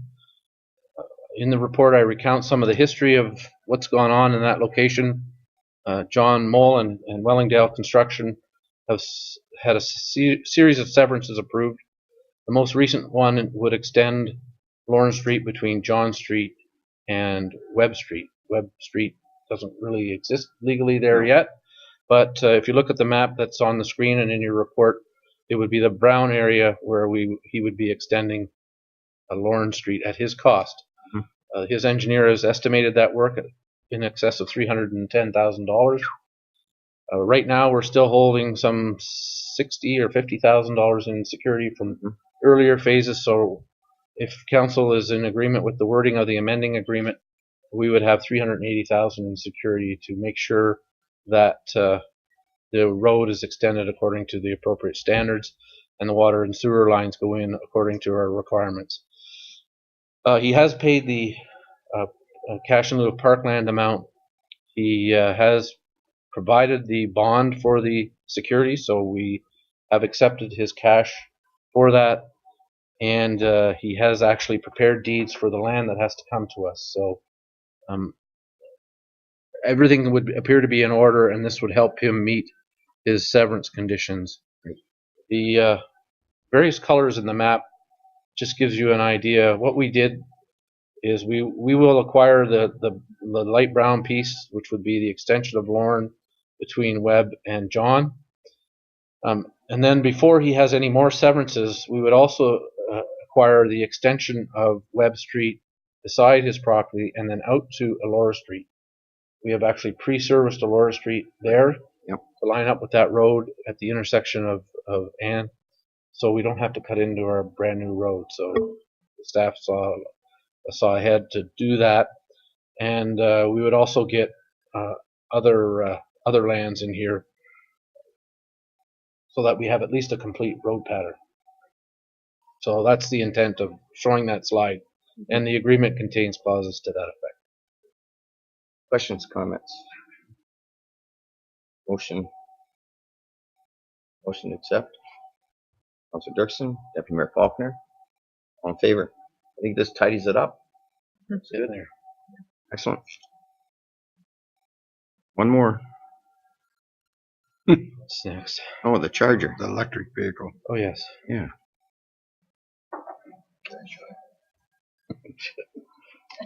Here we are. Mayor Bridge, we had applied through our solar provider, had applied on our behalf for an electronic vehicle charging station, and the province selected Clifford for that location. And the location that they had in mind is at the end of the arena, roughly where that's the condenser, sort of that big silver thing there. To the left of that, as you're looking at the map, the province provides a grant in the range of $80,000 for that to go in. That's to cover the capital cost of putting it in and the first 5 years of maintenance. So we have to have a partnership agreement with our solar provider to do this. They would be responsible for installing it, making sure it complies with all the regulations. We would get the hydro bill and present it to them, and they would pay it. Right. So it's an interesting little opportunity to provide these stations through a provincial initiative, and they're providing a web of them throughout the province, basically at all of our collective expense. So. Yeah. I know. I read in here. What is this? The 30-minute one, or is this the 5-hour one? If I may, through you, Mayor Bridge, to yourself, I guess we would have one of each. Oh, okay. Good. So the charger would charge these vehicles really quickly, and then there's also a longer service one as well. But it's situated in such a way that people can use it, maybe walk downtown or whatever. I don't know the uptake in the first 5 years, but there'll be some, and the province is imagining that in the future it'll be quite a bit more. So we felt it would be important to try and provide these, and our facilities manager is comfortable with this location. Any questions? Just the county's got, I think, how many? Mark, do you remember? I think they've been approved for about 8 in the county, and Arthur sits one, and so they're trying to spread them out so that you've got spots that if you're running out of hydro, you can get there. Yeah. How long does it take to charge a car? Well, the bigger units 30 minutes and 5 hours for the smaller units. So you just can't go up and pump and leave. So you got to be willing to spend some time wherever you pump. Hopefully in the lineup. Yeah, I would suggest putting an ice cream stand right beside them. Yeah. And make some money. But that's just my thoughts. All right. And the motion to accept that, Councillor Caldwell, Councillor Elliott, all in favor? Very good. Okay. Oh, you want me to get into the public meeting, or you want me to keep? Mayor Bridge, it's entirely. I think we could do. I think we do the public meeting. The last few aren't too bad. We'll do them after the public. Is that all right with the council, or do you want to keep going? Sure. Public meeting. Public meeting. We have a lot of people here, and it's getting a little warm in here. I don't know. Is it just me? Okay. So we're going to go back to item number, I think it's 9. No. It's 10. No, that's public question period. 8A. 8A. Yeah. I think this is mine right here. Is that the one?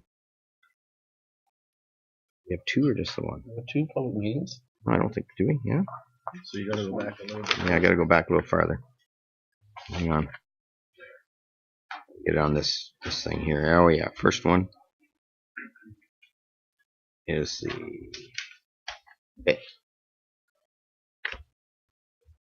All right, this is a public meeting to consider the amendment of the Town of Minto zoning bylaw number 0186 for property located on park lots 4, 5, 6, and RP 61R 20210 parts 9, 10, and 11.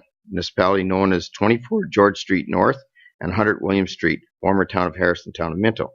I'll act as chair of the public meeting. I'll call the meeting to order and request any member of the public present to please sign the attendance record book. Everybody, but so everybody was signing when they came in, so that's good. To state the following: if a person or public body does not make oral submissions at a public meeting or make written submissions to the town of Minto before the bylaw is passed, the person or public body is not entitled to appeal the decision of the town of Minto to the Ontario Municipal Board, and the persons or public body may not be added as a party to the hearing of the appeal before the board unless, in the opinion of the board, there is reasonable grounds to do so. So I'll turn it over to CEO Clerk White to state the municipal address and legal description of the property, the purpose and effect of the application, the date notice are sent. Thank you, Mayor Bridge. You mentioned the property is 24 George Street North. Everyone knows it as the former Harrison Senior School. The town owned the property for a period of time and sold some of it to the developers. There are two sections of land, Part A and Part B. I'll read the purpose and effect. Purpose and effect of the amendment affects Part A and Part B properties differently. On the lands shown as A, the amendment is to rezone the lands from open space to residential exception R246 to allow the development of townhouses. On the land shown as B, the amendment is to allow relief from the required rear yard setback and distance between buildings. The applicants are proposing to construct a 23-unit townhouse development on the subject lands, and these amendments are required in order to facilitate this proposal. Further variances may be required and will be determined at the public meeting. Notices were mailed to property owners within 400 feet or 120 meters of the subject property and to applicable agencies and posted on the lands May 13th. The following comments were received from the Town of Minto staff. There's a report from the building assistant. We can go through that later as you move through your public meeting. There is a report from Mark Van Patter, Manager of Planning and Environment. Mr. Van Patter is here tonight, and his report is attached in the agenda. And then from Brandy Walter, Environmental Planner for the Maitland Valley Conservation Authority. By mail, I'll go to her comments, summarize them. Council has a full copy of those comments in their agenda package.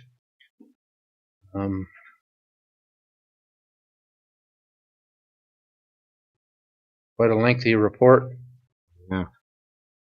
Maitland Valley Conservation Authority has reviewed the above noted application. It understands the purpose and effect of the bylaw regarding Part A and Part B.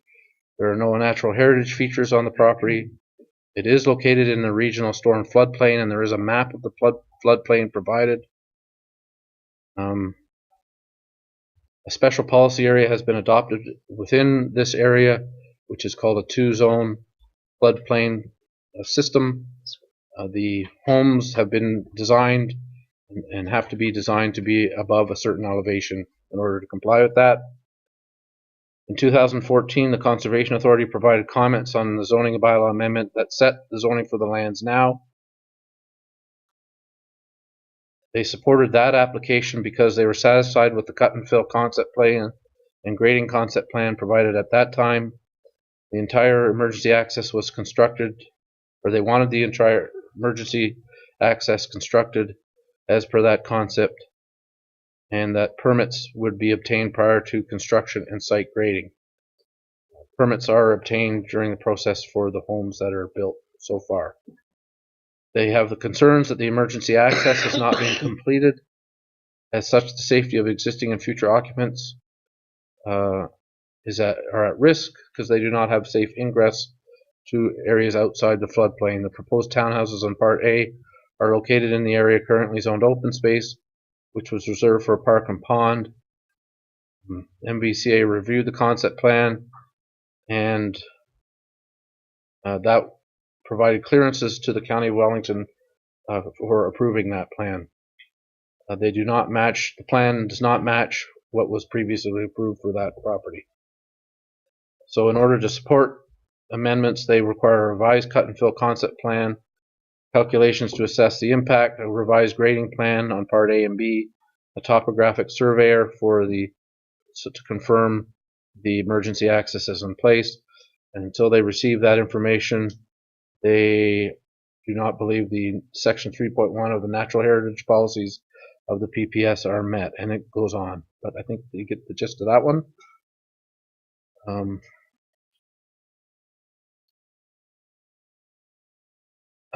Comments were received here from Ross Wilkie, a letter dated May 26th, generally supporting the amendment because of the need for seniors housing.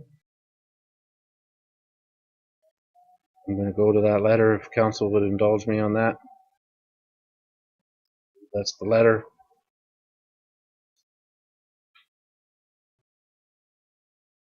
After the school closed the property was not maintained, the property was sold, and there was further deterioration. It's recently been cleaned up. Retirees in our community are desperate in need of retirement condos. Numerous seniors have moved away from Harrison as a result. It's a larger group of people volunteering in the community. Community working together can find solutions to problems without confrontation. Compromise is not defeat. Let's work together to have a project that's better for all of us. Again, emphasizing the need for condos for retirees. A letter from Mr. Murray, Neil Murray, 59 William Street. He's writing in response to the notice. He sold his house in agreement to rent one of the condos in the development. He's having problems understanding the changes, the need for the changes. And I see is cutting down the park section. He's not in favor of that. But that's his opinion. A letter from Peggy Newman, 54 George Street, opposing the proposed zoning amendment based on a number of concerns that properties would be adversely affected. She lives at 54 George Street. Her backyard backs directly onto the planned park and storm pond. She's been there since January. She entered into a contract to buy the property based on the park being behind her. The green space would be reduced. I apologize for paraphrasing, but council has all the letters. Yeah. Environmental issues, water management, larger townhouse to be built, how impacting resale properties. Senior living homes was on the site plan, and seniors condos was talked about. But this is no longer apparently a condo development. A letter from Tracy Crispin, 58 George Street, opposition to the proposed development. Purchase, again, someone who lives in a home that backs onto the park. There's a change to the plan. Again, concern with it becoming rental rather than seniors. More intense development, echoing the concerns of the Conservation Authority. Reporting on the site servicing agreement signed with the town. Talked about a combined park and pond no less than an acre in size. There was to be 19 units on the plan that they received, and now it's being increased. Pride of ownership versus rentals and so forth. Strongly reject the proposed amendment from open space for park and storm to the development of 7-unit townhouse complex. A letter from Ken Porter, 61 George Street North, recognizing the need for rental accommodations. He's lived by the development for over 3 years. Concerned about some of the past processes that have occurred on the site. Fill that's occurred on there and whether there's been proper notice of that the fill work is being done. He had met with the developers, talked about many things that already was put in place and why the fill had been placed as it was. He had relayed information on to town staff and the mayor, including myself. Concerned about the starting of fourplexes on the property before approvals were in place. Giving a timeline, wanting to move forward with keeping the park, I guess, the size that it was originally planned. I'm concerned about loss of green space. concern about rental versus condominium, a concern about how the process had happened, and so forth. And I also received a letter today, shortly after 2 o'clock, from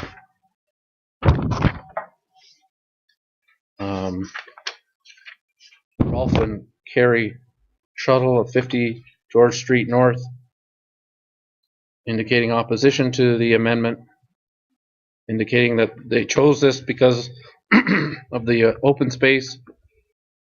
They had provided a map showing the way the project was originally presented to them, felt it had a good balance of homes. They talk about the process by which grading happened in the back of the property. They were disappointed to receive the notice, concerned that the changes will affect property value, environmental impacts, supporting the concerns of the Conservation Authority, concerned about the emergency access not being done.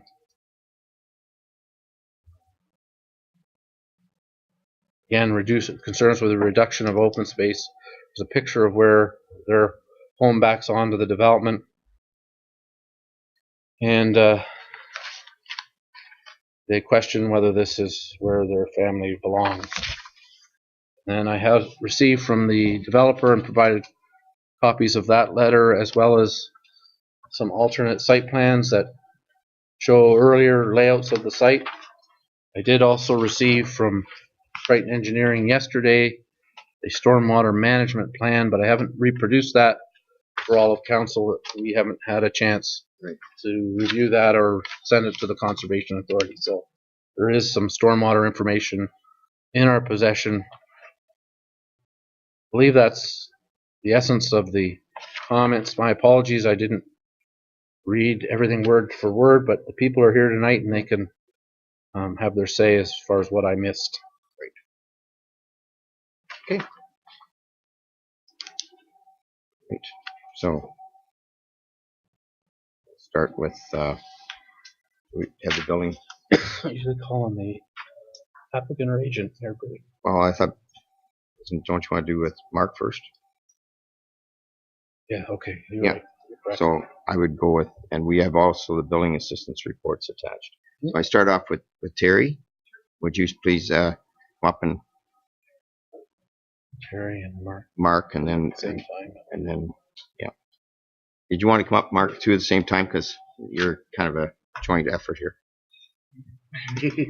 And thanks for coming, Mark and Terry. Okay, so basically what the application is for, it's essentially two parts. As CAO White mentioned, one part of it's to rezone a portion of municipal property, actually, from open space to the same cluster townhouse development that's permitted on the rest of the site. And the other portion of the application, and they're both interconnected, is to seek relief from some of the setbacks in the zoning bylaw. So in particular, there's a reduction in the rear yard setback, which is the property line that is behind the houses on Lawrence Street. And that's a reduction from essentially 25 feet down to 18.5 feet. There's a reduction in between the side faces of the buildings, and that's a reduction from 21 feet down to 10.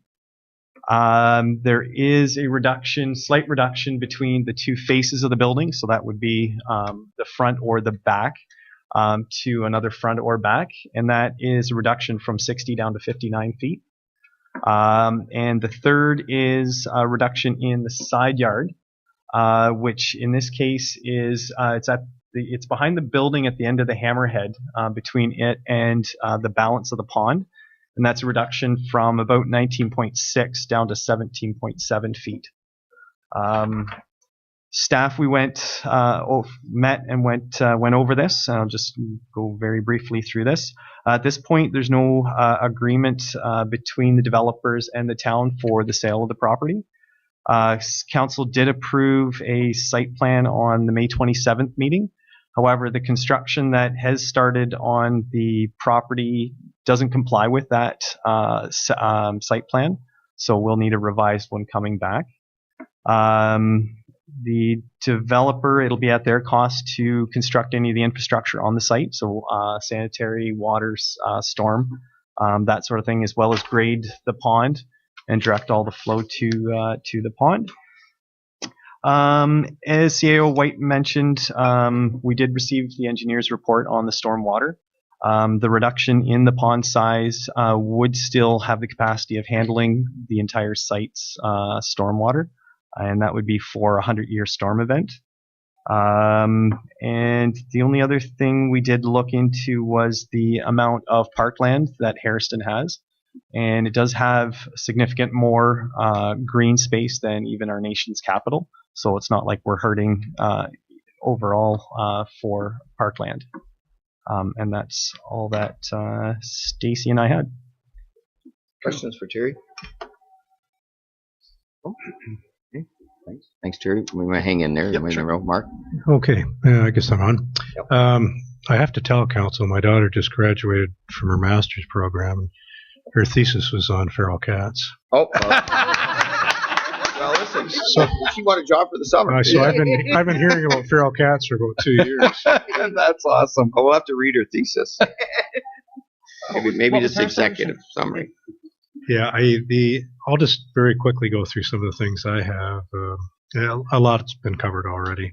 Basically, the provincial policy statement, official plan support intensification, which I'm kind of seeing this. It's a redevelopment site.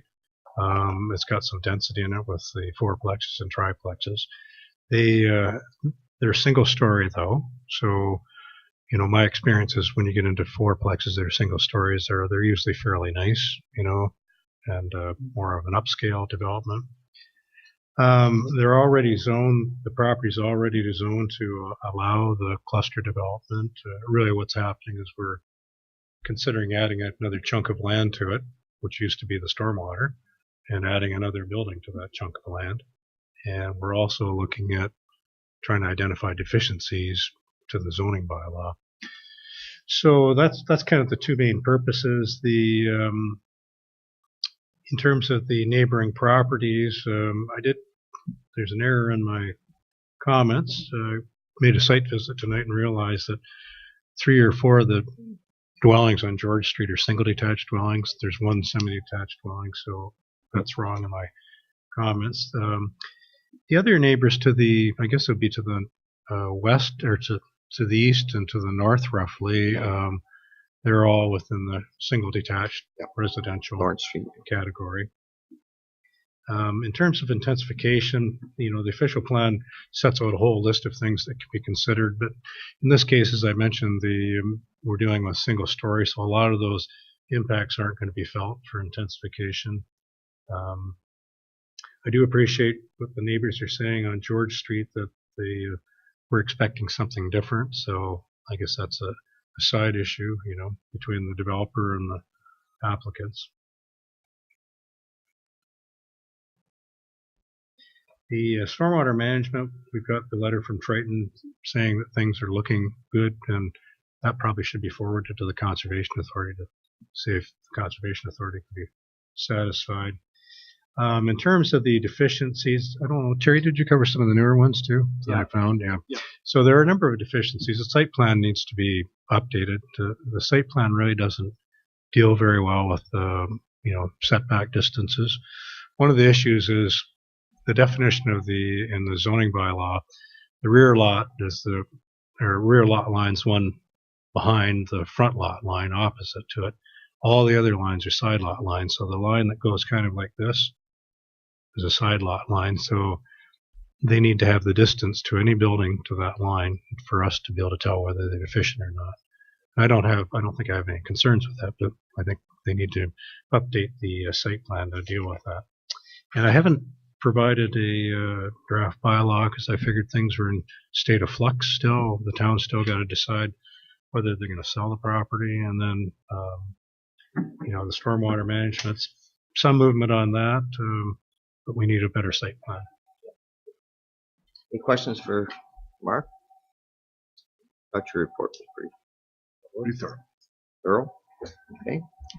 All right. Thanks, guys. To hang around. This might be some other discussion later. Okay. Thanks, Mark. Do you want me to stay here? Or? Yeah. Well, no, we're probably going to bring people up. Just if you could, just in case there's other questions that come out of the night.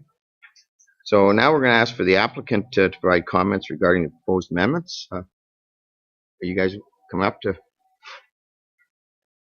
Jeff and Jeremy Metzger? So. I think we have your slides up on. Do we have them up on the? Oh, okay. All right. In case we have to look at that. All right.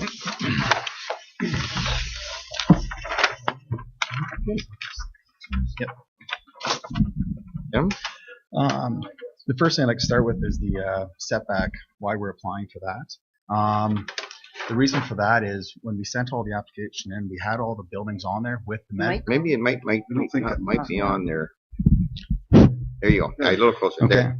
Yeah. And regarding to the setbacks, when we had it all laid out, we had all the measurements on it, and then we sent it in for when we initially did the rezoning 3 years ago. The side yards were what we're applying for now, and all the other measurements except for the backyard. So when we went to do it all, we realized that the zoning that they set it for didn't have that condition in there. So we're just reapplying. Same measurements. The only one that's changed that we're applying for is the rear yard. Because if you notice on the drawing, the fence is actually skewed and it changes angles 3 times.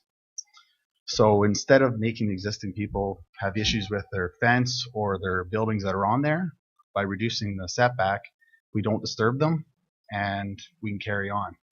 The measurement on the left doesn't require the setback, but as you get to the far corner, that's where the setback's actually needed because the fence skews and it's hard to explain, but the neighbor's sheds are actually like the small one there's actually like sitting on our property, and we don't want to cause a problem for the neighbors. They've been there, so I'd rather just do a small apply for this, and then there's no inconvenience to them. But that's the reason for the adjustment in the setbacks.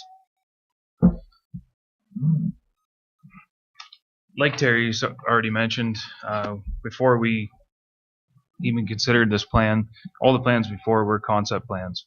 When we got diving into cost of road, cost of buildings, everything that we needed, we seen the opportunity for that last building. We seen that we weren't gonna. We did again looked into how much parkland Harrison has compared to actually overall Ontario. We've got roughly 12 hectares per 1,000 people. Ontario has a mean of 5. We also looked into the stormwater management. We spent a great deal of time with Triton to make sure that we weren't going to affect that because we'd be shooting ourselves in the foot. We want to see it as a place where people do want to live and do want to have their families. I don't think we're hindering it that much by reducing the park by that little bit. And our first concept plan, actually, we were back in 2013, our park was half the size. We were actually making it double the size with this concept plan, with this plan. That's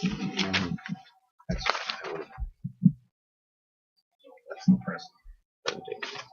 This is the 2013. Concept plan. Concept.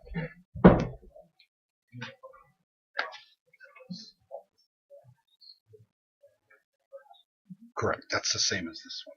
Yeah, we have that. We have that one. We have that one. Yeah, Yeah, we have that one. Mayor Bridge, there are also a few extra copies over on the desks over there. Maybe the neighbors could have a look. Yeah. There. Anybody needs? We don't have that one up on the screen, so we can't really give it to you. But I guess we have some copies. If anybody wants a copy. Okay. I don't want to. Just a word on those. Those were The only one concepts that I'm concerned about that is came that forward back in 20 feet to 10 2013. feet. Is there any issue from fire code or access to backyards or anything? No, Safety? guys, no, we're having a separate discussion. We already have this one here. That was a little concern. Yeah, just showing which drawing was Yeah. which one. Yeah, that's fine. Well, we can ask questions, Gene. No problem with that. But everybody has to just You're asking everyone to please speak up. They can't hear. can't hear you. Oh, sorry. Yeah, get closer with the mics. Okay. All right. Sorry, guys. Go ahead. We'll have. The other reason for this development is comes right back to the town. We had been asked to look into this development because of the economic need for the town. That is where this is all stemmed from. That's actually where our design stemmed from, to create that area back in as their own community. That's why we created the dead end street so that it wasn't rushed through traffic. That's why we've created and designed this back 3 years ago. Now, as for people's concerns about the not being a condominium anymore, We can't hear you. speaking about why it's not a condominium, we had some issues lining people up for that. It wasn't actually as popular as what we first thought. No one wanted to commit to a property like that. They'd rather be in a rental where all their lawn's taken care of, their snow's taken care of. Like, this is going to be, it's designed for seniors. That's the only demographic that's going to want to be in a spot where their lawn's taken care of, their flower beds are helped with. It's a senior development. I can't say it's for seniors only, but no younger person's going to pay the expense to have that to be catered to. So it's going to be, there's no worries about it being like row housing. We do not want row housing in there. Another concern was I heard one of the comments that the egress route has not been developed. It is being developed. It is developed, and it is there as each building goes up. Maitland has stated that we must build that egress as each house goes. If you go look, actually, Maitland's head surveyor was there 2 weeks ago, confirmed everything was at the heights it's supposed to be at. There's a bit of miscommunication with Maitland. The gentleman we dealt with has taken off on sick, and all the requirements he wanted, we've been meeting them. Like, we built the berm, built the retaining so they can get up to Minto Clifford. All that has been in place since the first building. So, and they just came back 2 weeks ago to confirm it all because there was a question, and it's all been passed in the new email. One of the other comments too, with mounds of dirt sitting there, I 100% agree. I did not want the dirt pile sitting there even for 5 minutes. Not only is it safety for the kids to be having access through there, we know where that stemmed from, and so be it. But we wanted to maintain a walkway for the kids, hence the piles of dirt. If we wouldn't allow the walkway through, the kids wouldn't have a safe access. By piling the dirt where we did, we allowed the walkway through. We had no choice but to pile the dirt there because we couldn't push it to where it needed to be as it is today. It was creating a safe access for the kids.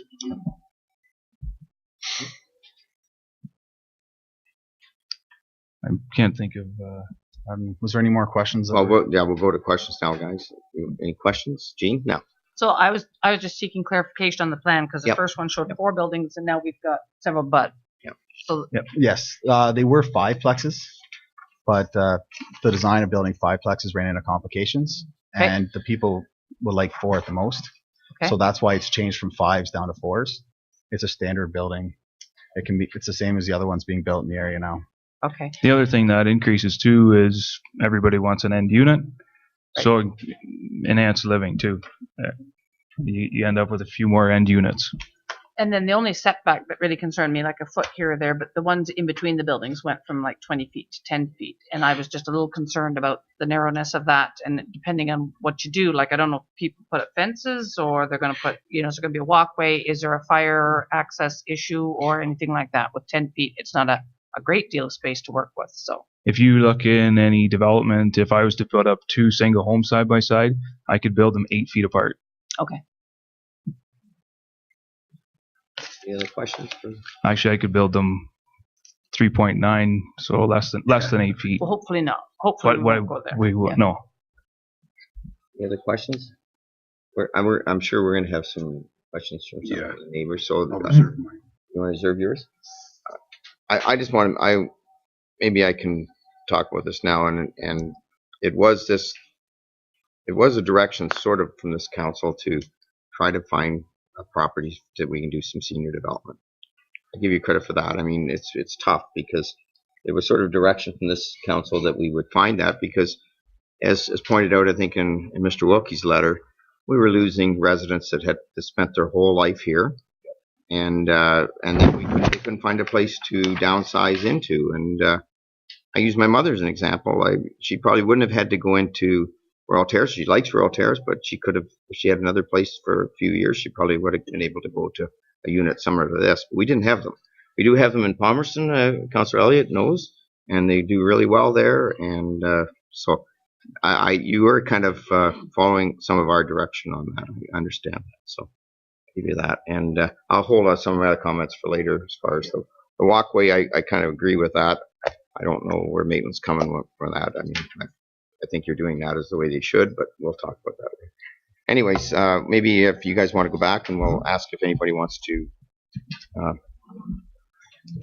come in favor of the proposed amendment. If anybody wants to talk in favor. We had the letters, so if you want to add to your letters or you want to talk in any other way to the letters, let me know now. Okay. Neil?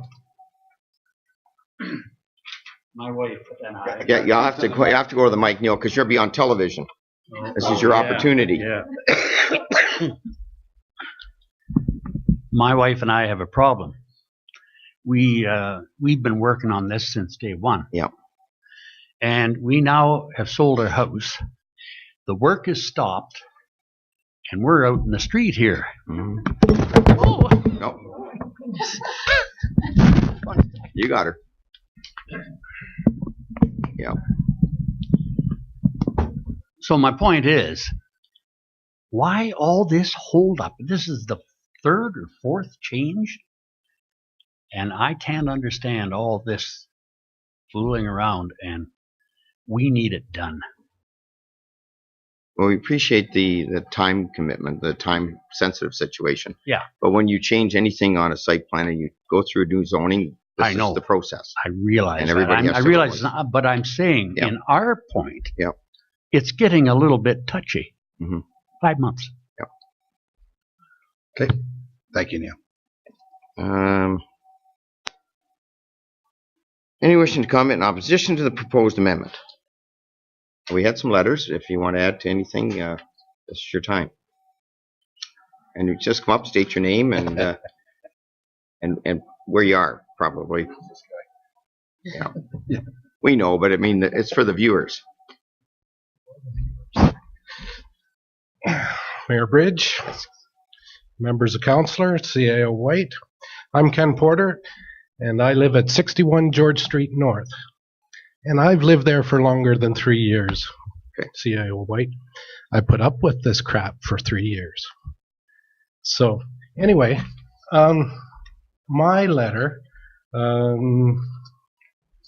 I think you got the gist of it, but I think we were talking about the past, and Ross Wilkie even mentioned in his letter that the site was a dump, but it met all property standards, so nothing was ever done. I got to live in a dump for 3 years, and I'm going to live in a construction site for 5 years. And that's something we might mention to the prospective tenants as well, is they're going to be at ground zero for construction. Now, these developers work 7 days a week sometimes, before 7 o'clock in the morning till, we have had noise up until midnight. So these seniors that are moving in are going to have to realize that. I did have some questions, and one was who Mr. Weidman was, because up until now, We always thought that it was be Metzger Construction, Metzger Electric, Metzger HVAC. We didn't know who the owner was going to be. So now we find out Mr. Weidman is going to be the owner. Maybe. I met Mr. Weidman just as I came in, and I had about 3 seconds to talk to him. And we'd like to know just exactly who is going to own it. Because I think you read in my letter, and what was left out of your summary, C.A. White, was I was always, and I hope they'll prove me wrong, but that past behavior is indicative of future performance. So I was hoping for condominiums, so the developers would build their condominiums, it would go into the condominium corporation, and then they'd move on. We don't know who the owners are. If it's going to be J&J Metzger, we still have them in the neighborhood.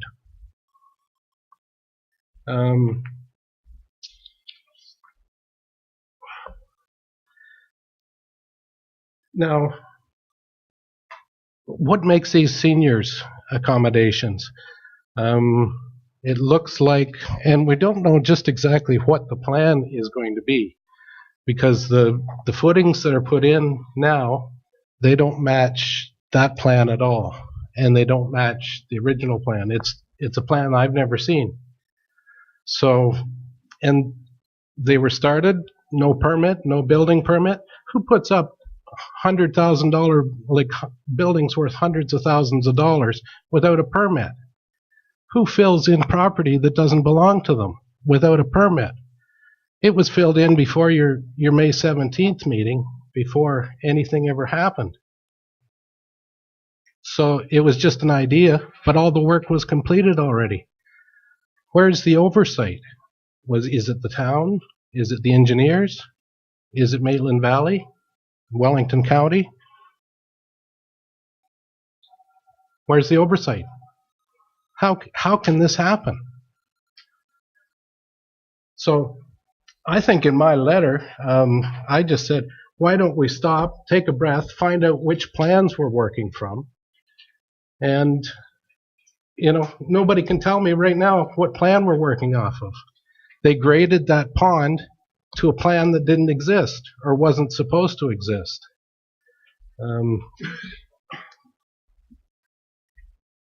Now, what makes this a seniors building? Is it accessible? I don't see any ramps or anything on the plans that I've seen anyway. And this plan is oversimplified. Like you show the distance between buildings and that kind of thing, but the distance between overhangs and fire concerns, that kind of thing. Now, I've done this too. If you fill this in and you put in a few driveways, that kind of thing, that's a busy little neighborhood. That is a busy little neighborhood. And if you have parking on the street, it's going to be pretty crowded in there as far as I can see. And everything here is, it looks like minimum code on just about everything. And we talk about things because it's seniors. Are there wide doors? Are there accessibility issues taken into concern? Because seniors, some do have mobility issues, that kind of thing. Even the bathrooms. Do the bathrooms have accessibility? Do they even have a right height toilet? Or do we just go minimum code the way this looks and try and get everything in there? As for garbage, I don't see any garbage facility on that. And so do the seniors dump 23 bags of garbage on the side of George Street every Monday night? And the recycling, is that taken into account? There's a lot of questions, and we build these two buildings first, and this is a private drive, and I'm sure there has to be lighting on that. Now, is there going to be a meter out on George Street? There's tons of questions that have to be answered. For snow removal, does the snow removal come out onto George Street? If they have visitor parking, is that George Street? There's no added visitor parking there.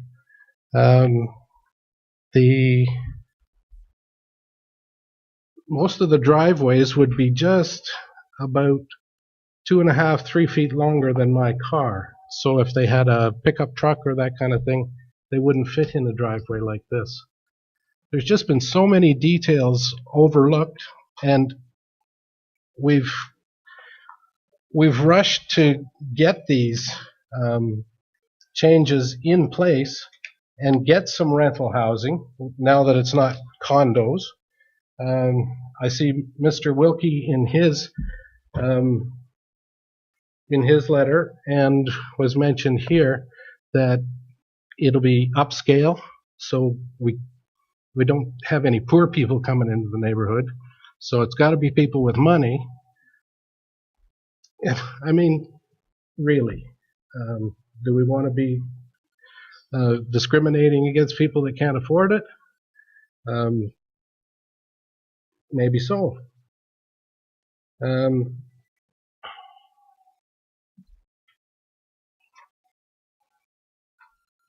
How about pets? Can we have pets in there? What if we had 23 feral cats? I think, Ken, you're getting a little bit far on pets. We got pets everywhere. Worrying about pets? I guess not. I'm just saying. I guess if you like, I have no problem. We have a lot of people who want to talk. So if we can ask questions and I understand. Yeah. Thank you, Your Worship. No, hang on, just in case there's questions. Anybody have questions for Ken? Oh, okay, thank you for your proposal. And their letter, it was well written. Thank you, Your Worship. Oh, one other thing before I do go, if I could have a minute. Now, this October 15th date, my friends, like they say, may be out on the street if this October 15th date can't be met. How did that date come about? They signed an agreement with Mr. Weidman, and I'm not sure whether he owns it yet or not, but they signed an agreement with an October 15th move-in date, and it hadn't even been brought to council yet. So the date is not. We have nothing to do with the date. So we had no. We're working through the process, as you see. So I'm hoping that whoever the landlord's going to be, if the October 15th date can't be met, that alternative accommodation will be provided for my friends, because I'd hate to see them on the street. I may have to move them into my basement, but it's not legal. Right. Or maybe give you a non-conforming for a few months. There you go. There you go. Thanks. Minor variance. Yeah. Anybody else?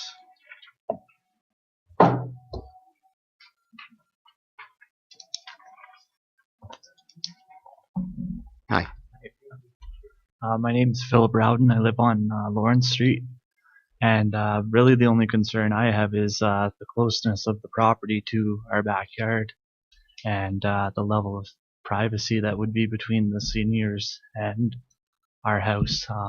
Our house is fairly elevated up above the property in question, and we're just concerned that because of the closeness, we were hoping to see if there would possibly be a privacy fence being built, or that's a question that we have.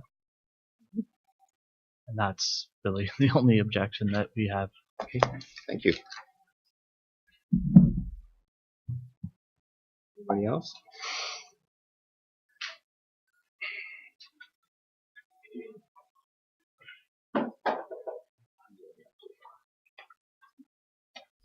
Hi there, Mayor Bridge and councillors. My name is Carrie Schudel, and my husband and I, that's Ralph, who's over there. We just moved to the community April 1st, so we're very new to the community, and we are very new to the concepts that have been presented.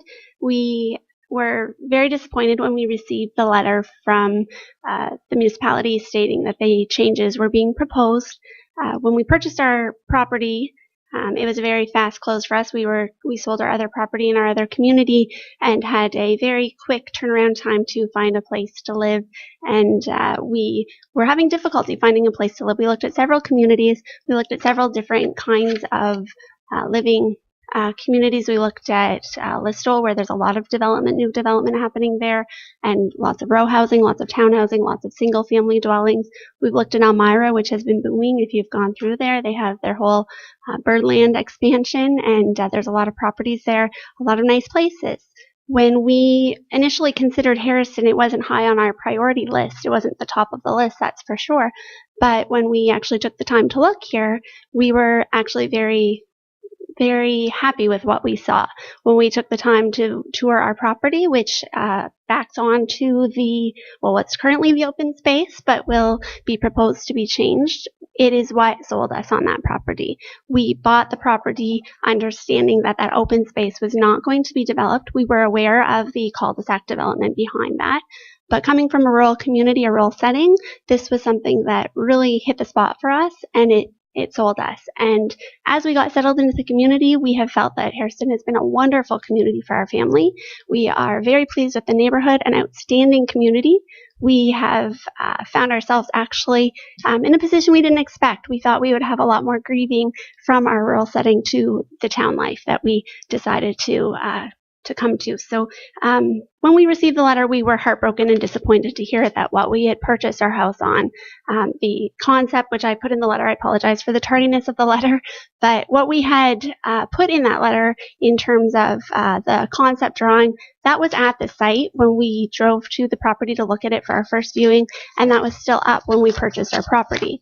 It is what we based our decision on. We saw the community development there. And I know that the developers, Metzger Brothers, have indicated it was simply a concept, but that concept is still on their website promoting that is what's happening in that area, and to contact for more information.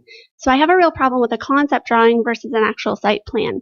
And had we seen the site plan that was just handed out here, the former drawing that shows the smaller storm pond, we wouldn't have chosen that spot. If we had known that it was going to be smaller, if we had known that there was going to be development behind that lot, we wouldn't have even considered that property and would not have made our purchase decision. We have concerns that if the changes are approved now, what stops further changes from happening as well? We've already sort of felt like we've been duped into buying a property that we really didn't expect to change. And while we understand development is necessary, we see the need for senior housing here. My parents are in their 70s and considering downsizing, and we definitely see that is an advantage to any community. And I can appreciate the citizens that want to remain in the community that is their home. We have decided to make Harrison our home, and we really do want to feel like our purchase decision was the best decision for our family. We have 2 little ones that we want to grow up here, that we have enrolled in school next September, and we really want to see this work for us. I do have some questions regarding the new storm management information that was just presented by Terry. And he had mentioned that the new information was provided and that the new grading plan was put forth.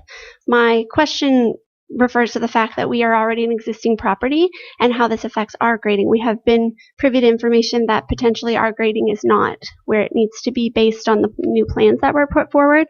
And at what expense will that be to us or the other developed properties that are there? You know, we've already purchased our new home and we don't really want to have to spend some more time. We've been spending the last 2 months trying to get grass to grow.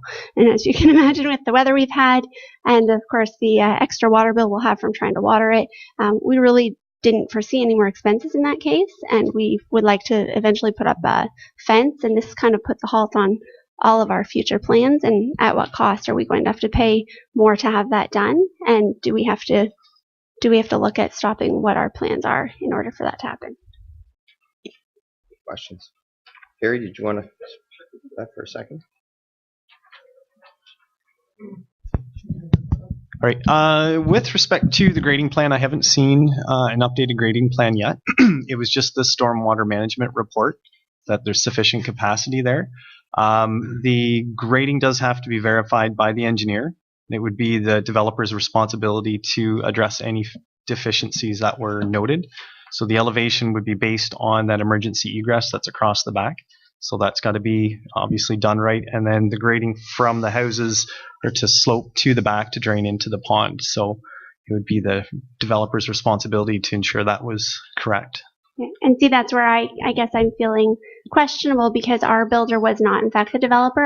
Our lot was sold to another builder who built our property, so we are sort of unique to the situation. You would still be covered under that provision, though, just because, I believe. Am I right? Sure. Yes, I believe so. Yeah. Can I ask you a question? On the map that you included in your letter, what lot number are you? We are lot number 5. Number 5, thank you. With property? You bet. I just wanted to verify. Thank you. I think that's all I have. Anybody else?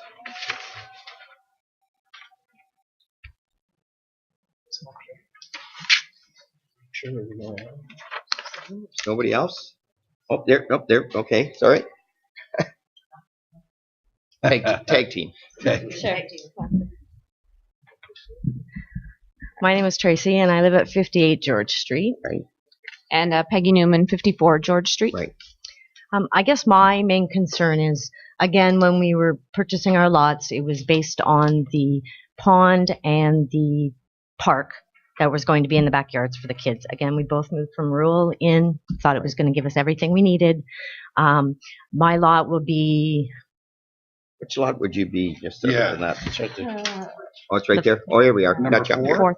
Gotcha. Number 3.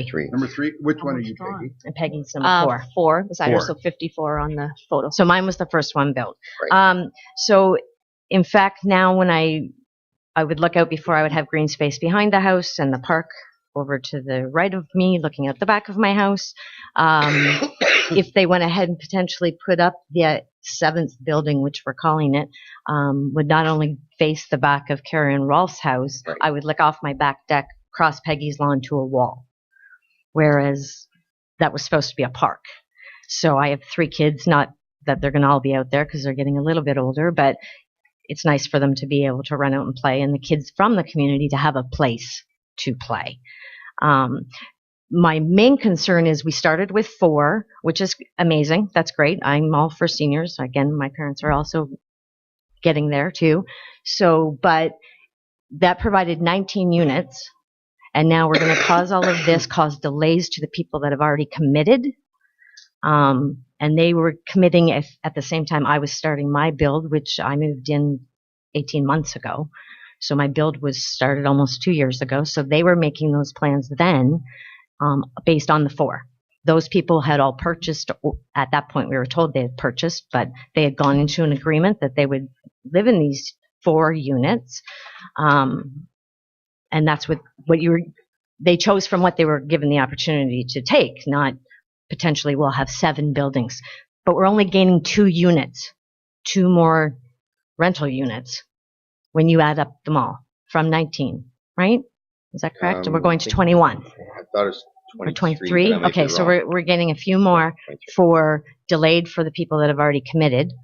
And again, all of the other issues of snow removal, streets, backyard, and again, no park.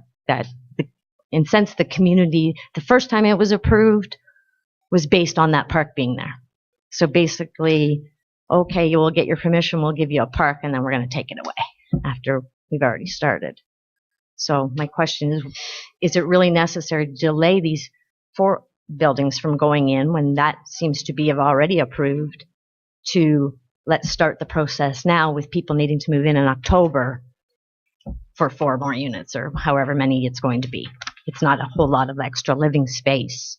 And again, my concern was we're calling them seniors, but versus vacancy, is it only going to be seniors only? Because that's what we were told, that they were going to be seniors. And I thought that was a nice little balance of, single homes, some town homes, some, like the seniors condos they were called, and then some semis, and it gives you a nice range of a community. But without the park, that's really taking away the center of. There was other opportunities in Harrison where we could have built, right? That didn't provide green space. So One of the things I want to add on to that is when I originally planned to build and went through the process, the previous plan that I was given is what I strongly based my decision on, and it's. I understand that things change, and I understand that ideas change, and that's why amendments are put forth so that changes can happen. But at nowhere along the process was that possibility ever mentioned.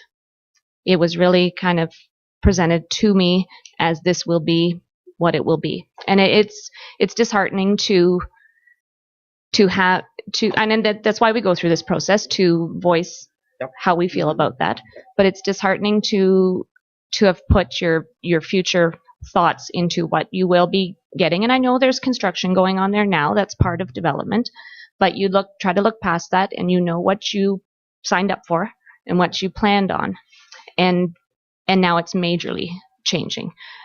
Maybe not that I will still have green space directly behind my lot, but at the corner of my lot and to the neighbors that have just bought beside me, they will no longer have that green space behind them that they based a decision on. They will have a building. I know the statistics show that we have a large amount of park space or green space for the number of citizens we have, and that's wonderful. So I'm just making this personal. That doesn't help me in the sense that what I'm looking out at is being reduced, even though everywhere in Harrison we have a generally good ratio. So just on a personal level, lived in Harrison or around Harrison and in Harrison my whole life. It's a wonderful community. I do take advantage of all the great green space there is in recreation, and just thought I might have a little bit more of that in my backyard as I moved into town from a rural community. The changes, like I said, I understand things change, but I hope that by us being able to voice our feelings about the changes is part of the process that will be listened to. For your comments. Thank you. Any questions? I'm sorry. Is there any questions? No? Okay. Anybody else? Okay. I would ask if the builders would, if they wanted to come up and developers wanted to come and answer any of those questions you might have heard tonight. I know you tried to answer the ones from the letters. Okay.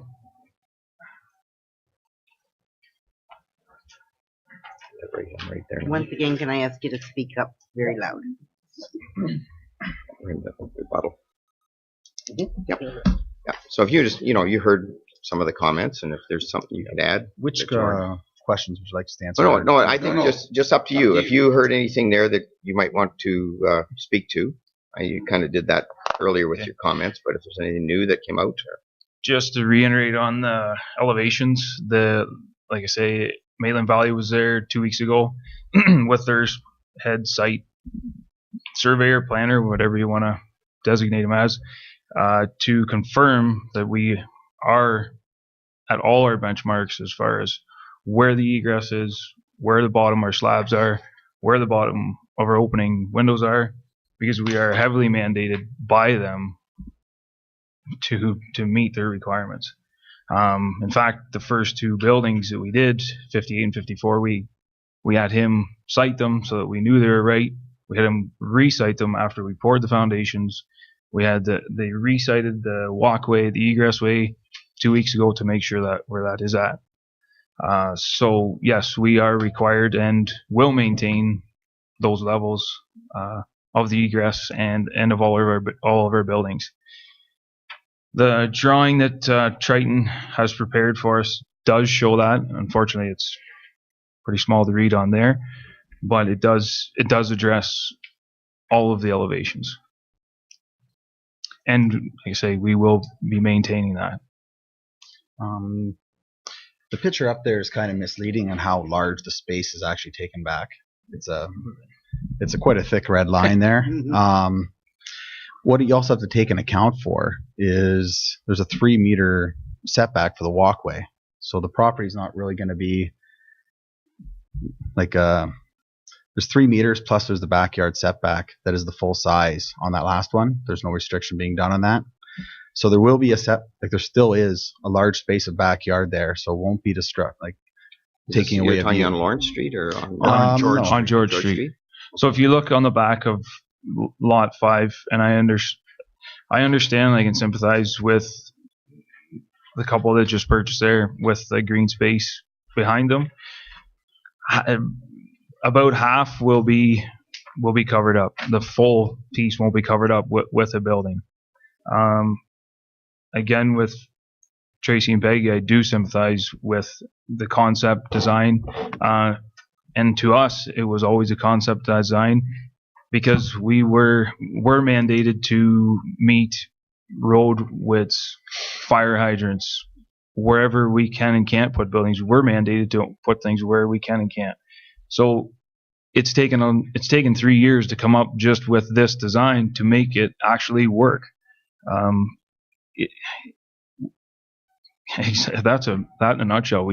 To make that actual project work in every which way possible, this is what we had to come up with.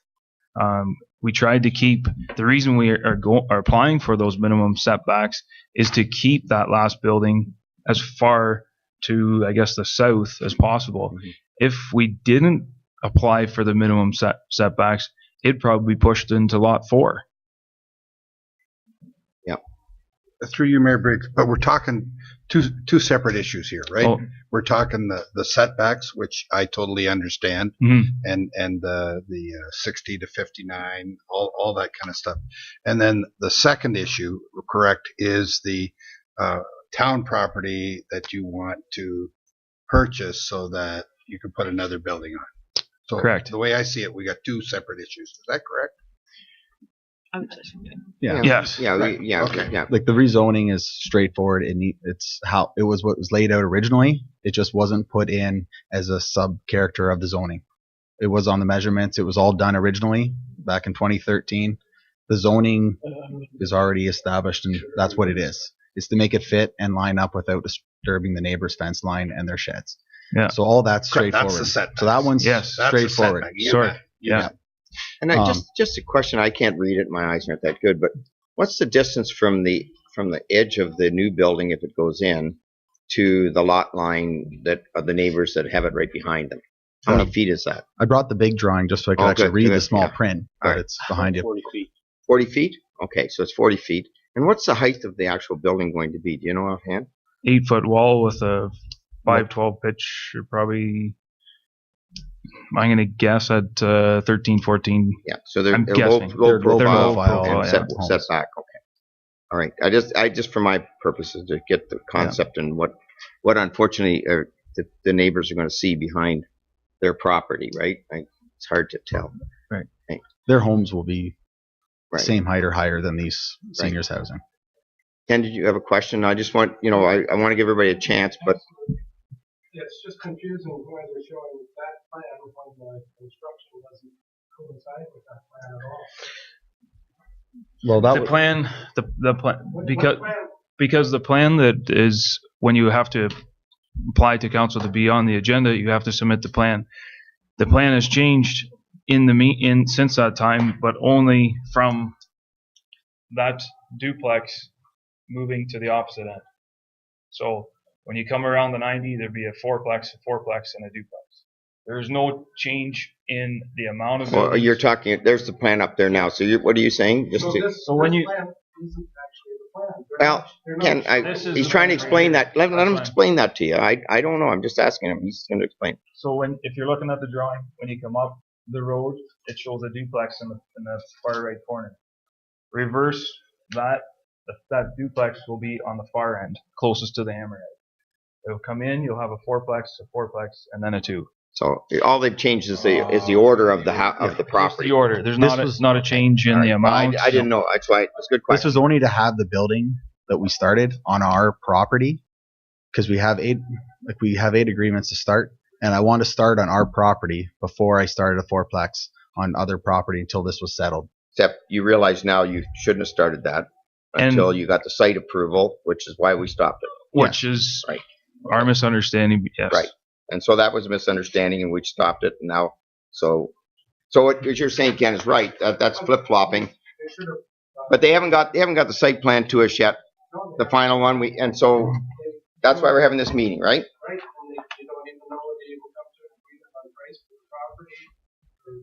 Well, that's not part of this meeting. This is part of you guys having an opportunity to discuss it.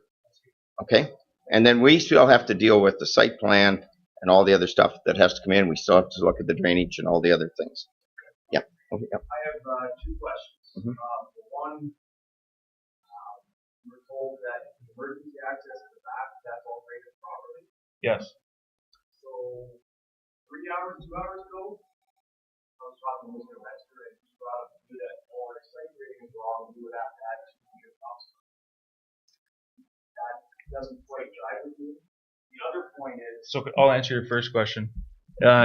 In regards to your backyard, where you're referring to, the gentleman that built your house had the grades and had the rear yard egress to match into. He did not. I understand that. So that's... Look across the 2 yards that are finished, their yard is our yard. It's the same thing. My yard is 2 feet. It actually comes down to laser level. Maitland Valley comes down and sets it and actually goes down within the inch. There's no... You can eat up a couple feet over a distance, and by eyeballing in the old days, it's fine. But nowadays, we do everything by the laser. So that's what our grades are set at. And every building that we have built is laser set. I can't speak for the one that was already done. Because we didn't build it.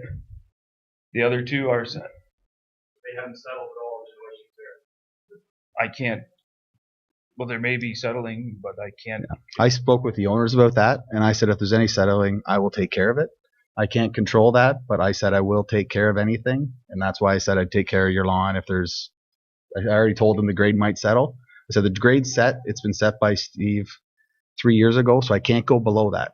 The grade everything is now is the minimum. Any grading from now on that changes as we go south has to do with the water flow. The pond is that height all the way around no matter what, and that is the minimum height that I will maintain for the people in the homes we have built, and we will come good for that. I spoke with them personally and told them I will take care of it. Don't worry about doing lawn stuff just in case I do have to redo it for you. I addressed that. Yeah, but everything else is as per the drawing, and it will be sloped, and we follow it by the laser. I just have one more point. I guess in the last meeting, I think it was 15th that this was brought up. 17th. The area behind us, that pond area that was supposed to use now, the way it was upgraded on April 27th. So how does that work that a company or a group can go on to municipal and just start grading? Rich guy could answer Stopping anybody else? I'll get CO White to answer that. I wouldn't want to say that there hasn't been a few things that have happened on the town property back there without our approval.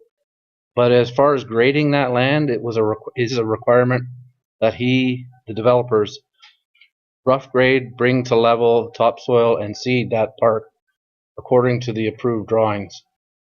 My understanding is, and I haven't seen any shots of the work that's there, is that they may well have graded it to where it would support the development as they propose it. And if the development as they propose it does not go ahead, they will have to move the grading to where it was on the original design drawings at their expense. So under our original servicing agreement with them, they were required by the town to bring this park to grade and topsoil it and seed it. So they had permission to do that. We have a small amount of security, $15,000, I believe, to make sure that work is done. So frankly, we were looking forward to seeing the site being brought to grade. But if they've graded to grades that aren't eventually what the development is, and we certify that with the engineer, they'll have to relocate those grades at their cost. Yeah, the idea was, I think, to get it looking better and not have so much dust and all the other stuff, which is fine. But the point is, it's under their... Well, it hasn't happened, right? Yeah. Okay. Oh, we have a few delays. But I mean, in any construction, you're going to have that, unfortunately. I lived in a new subdivision, and I never made it to the final house got built, unfortunately. I had to move before that. But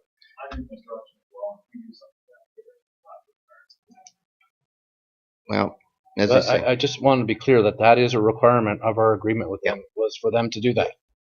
So we have not accepted the work that is there now. It's still in progress. Still in progress, yeah. I just have to, so the original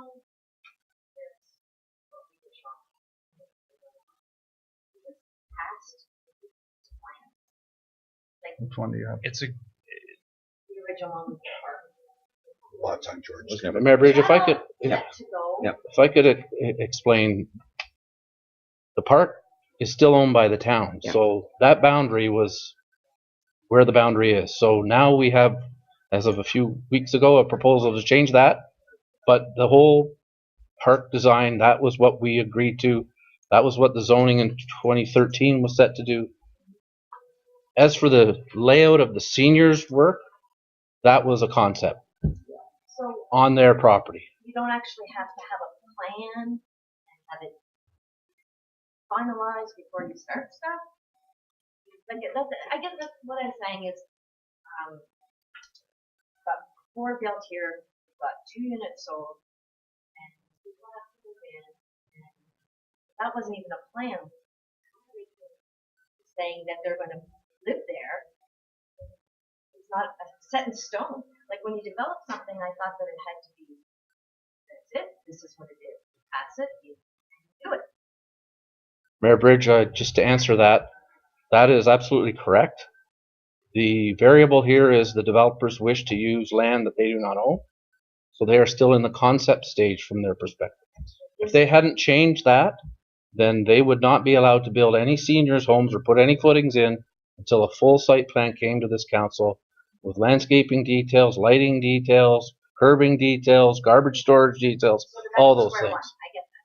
But my point is, was this ready to go before they decided to change it? Was this ready to go? Like when I built my house and bought the lot in 2000, was this ready to go? Is which ready to go? This plan was it approved and ready to go? They could have gone and built Just before. part of it, right? There is a site servicing agreement signed with the town. It's registered on title that set the homes on George Street a block for seniors condo townhousing or seniors townhouses, a park, and a future subdivision on Lawrence. That's all that's been approved. That's all. But the layout of the seniors block has never been approved, and they cannot proceed until it is. The new one, the old one. They cannot approve. There is no layout for the seniors housing that is approved by the town. So how can you potentially sell if there's a or rent and sign agreements to stuff that Well, it's saying I'm going to put up an 8-foot in my backyard, give me your money, and oh sorry. I'm just not understanding the concept. That's their marketing business approach. And you stand behind that? That's their business approach, not ours. We haven't approved anything, so we can't stand by any agreements they've signed. They're a private developer. I just was. But I think, my Bill. question was, But given this, I just assumed that this was then approved, final, selling based on this. My question, Tracy, though, is do you build the house before somebody buys it? Like, you have to buy the house before you're going to buy it. I guess my point is though, like, I was under the understanding that this was The requirement of that. what we were building in our neighborhood, which Yep. is awesome, but I'm not trying to come down on you. No. I'll explain how that works for you. We have to put the concept, we get it zoned, we get everything ready. Before we can start, we have requirements. So that's what we want to build, that's what we talked about. To do it, we have to come to an agreement on the pond size, design, and the layout of the land. That's the requirement before we start.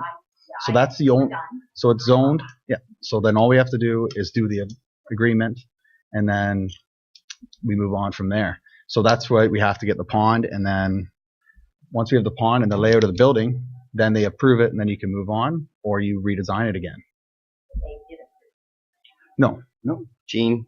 If I could try and clarify, I think you're confusing two issues here. You're confusing a construction company or development company and council. We gave approval for the houses on George Street, and they bought a piece of land. They had no permission to build anything on there until they come to us for those final sites. So you're confusing. They're giving you a concept drawing of their future concept. So once it gets planned, they would bring that plan to us. No, just the George Street one was, Just and the that's, I George think Street. that wasn't clear. So George Street was clarified and the site plans were submitted and Terry would give his approval and then we would approve if there were zoning changes. If there's no zoning changes, they're just buying a piece of land. They're building houses on them. They have to meet building regulations. They're inspected by the building inspector. It moves on. The seniors part was a concept. It's an idea. This is what we're going to do next. You can purchase a piece of land and tell me, I think I'm going to build this on it. 2 years later, your circumstances may change. You can change your mind. You come back to us. You say, now I'm going to build something different. You ask for permission. Does that clarify it at all? So your piece was a set deal. They asked to buy a piece of property. They're going to build this many houses. The lots could be this big. It meets code. It meets regulations. We say, yes, that's great. Carry on. And we have a concept for this other piece of property, which we have bought. Anybody can buy a piece of property with a concept. When you've got an actual plan, you bring it to Terry. Terry gives the approval or not. He gives us a recommendation. We as council then approve or disapprove. I guess. So it was two separate parts. For everybody, but I would like to leave this with the final plan. Okay. But it's not our control. Yeah, I think you spelled it right, Gene. That was what I was going to say. Mm-hmm. Is it possible that council decides to choose in favor of Part A and Part B individually, or is it one application and all of them? Bridge, we've had a public meeting, which may be near completion. I don't know, but this is what the process is. We do not have a bylaw tonight, so the bylaw is not being presented to do A or B or anything. So what we would be doing is giving notice to the people who signed here when the matter comes back to council for a decision. And based on what I've heard here, we'll be talking to the developer and our people as to whether there are changes that they want to put forward to council, because obviously there are some significant concerns from the neighborhood. If and when that comes back, you would be given notice. You would be able to see any documents that we have, and typically council doesn't hold another public meeting unless they were going to increase the number of units or something like that. If they're going to sort of take what's there and make it smaller or use less land, normally you don't have to have another public meeting. So probably what you'll see happen is a proposal with a bylaw come back, a notice to you when that happens, and you can come in and pick up our documents online or come and see them. And if I were you, then I'd start calling the politicians or sending in more letters or whatever you need to do if you are still concerned with the project when it comes back. No decision would be made tonight typically unless, well, council feels strongly about one way or the other, but I think we're in the information gathering stage here at this point. And I do believe there's a few things that we have to clarify. We've got some last minute things that have come in that we have to get our staff to look at. Some of it's the drainage pond situation and that stuff. So, but I will make this commitment. We have to do this sooner than later. Come up with some kind of decision, because as was pointed out tonight, we have people that are desperately needing to get into a place that have sold their houses, and so we have to come up with some kind of resolution and fairly quickly. So I would assume it'll be on the next docket. Is that all right with council? We'll get it on the next docket, which is in 2 weeks. Until then, the development in the back area there is standstill. Well, if I may, there can be no construction on this block or on the other block for future subdivision. There are not approvals in place for that. Right. They can grade the land. Yeah. Ken, did you have a final question? Yeah. I don't want to put you down for the final question, but if you... I understand. The one question was, who owns this development? Like my friends have entered into an agreement with Mr. Wiseman. I don't think that's not our, like, I think right now we're dealing with Metzger's. We're dealing with the developer. Well, okay, if the developer, if they own it, then I could write up a lease and take deposits from them the same as anyone else. Like, if you don't own the property, you can't enter into an agreement and sell these people a dream that they're going to have a place for October 15th. Right now, we're dealing with the applicants who are the gentlemen here and their companies. I don't know the other individual you mentioned. I've never met that person. So as far as I know, and we can search the title, it's still these two and their companies. Neil's letter, I believe, he has signed an agreement with another party altogether. And so where does he fit in with this picture? Doesn't matter. I mean, those are, we're dealing with the land use and layout. Land use and layout is what we have to deal with, Ken. We have to get final land use and layout. That's what we deal with. Everything else that's been doing, any other deals is part of the commercial, or how they're going to sell the property down the road or whatever.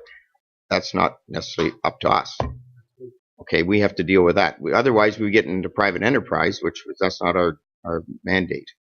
As a council, we got to make sure that things are done on a, and that's why we had this meeting tonight. Well, if you sell a piece of property, you'll have to know who you sell it. Well, yeah. Mayor Bridge, if we get to that point, yes. Yeah, we will find out, yeah. And also, we will have to sign an agreement with whoever owns that land before any seniors' homes are built. Yeah. So at that point, we will know who owns it then. You're right there, yeah. There'll have to be a time when that has to be done, because there has to be certain things. Okay. All right. Thanks, everybody. If there's no further questions or whatever, we'll, you're welcome to stay for the rest of the fun meeting we got going here, the treasurer's report and whatever, but if you'd like to take your leave, you can. We have another public meeting. Oh, we have one more public meeting, so there might be some here ready for that. You in that one too? Yeah, but watch your public. Floating for a half hour. For the students, let them go though. We're not going to make them wait for the next public meeting. If anybody wants to, should go. Yeah, should take a break.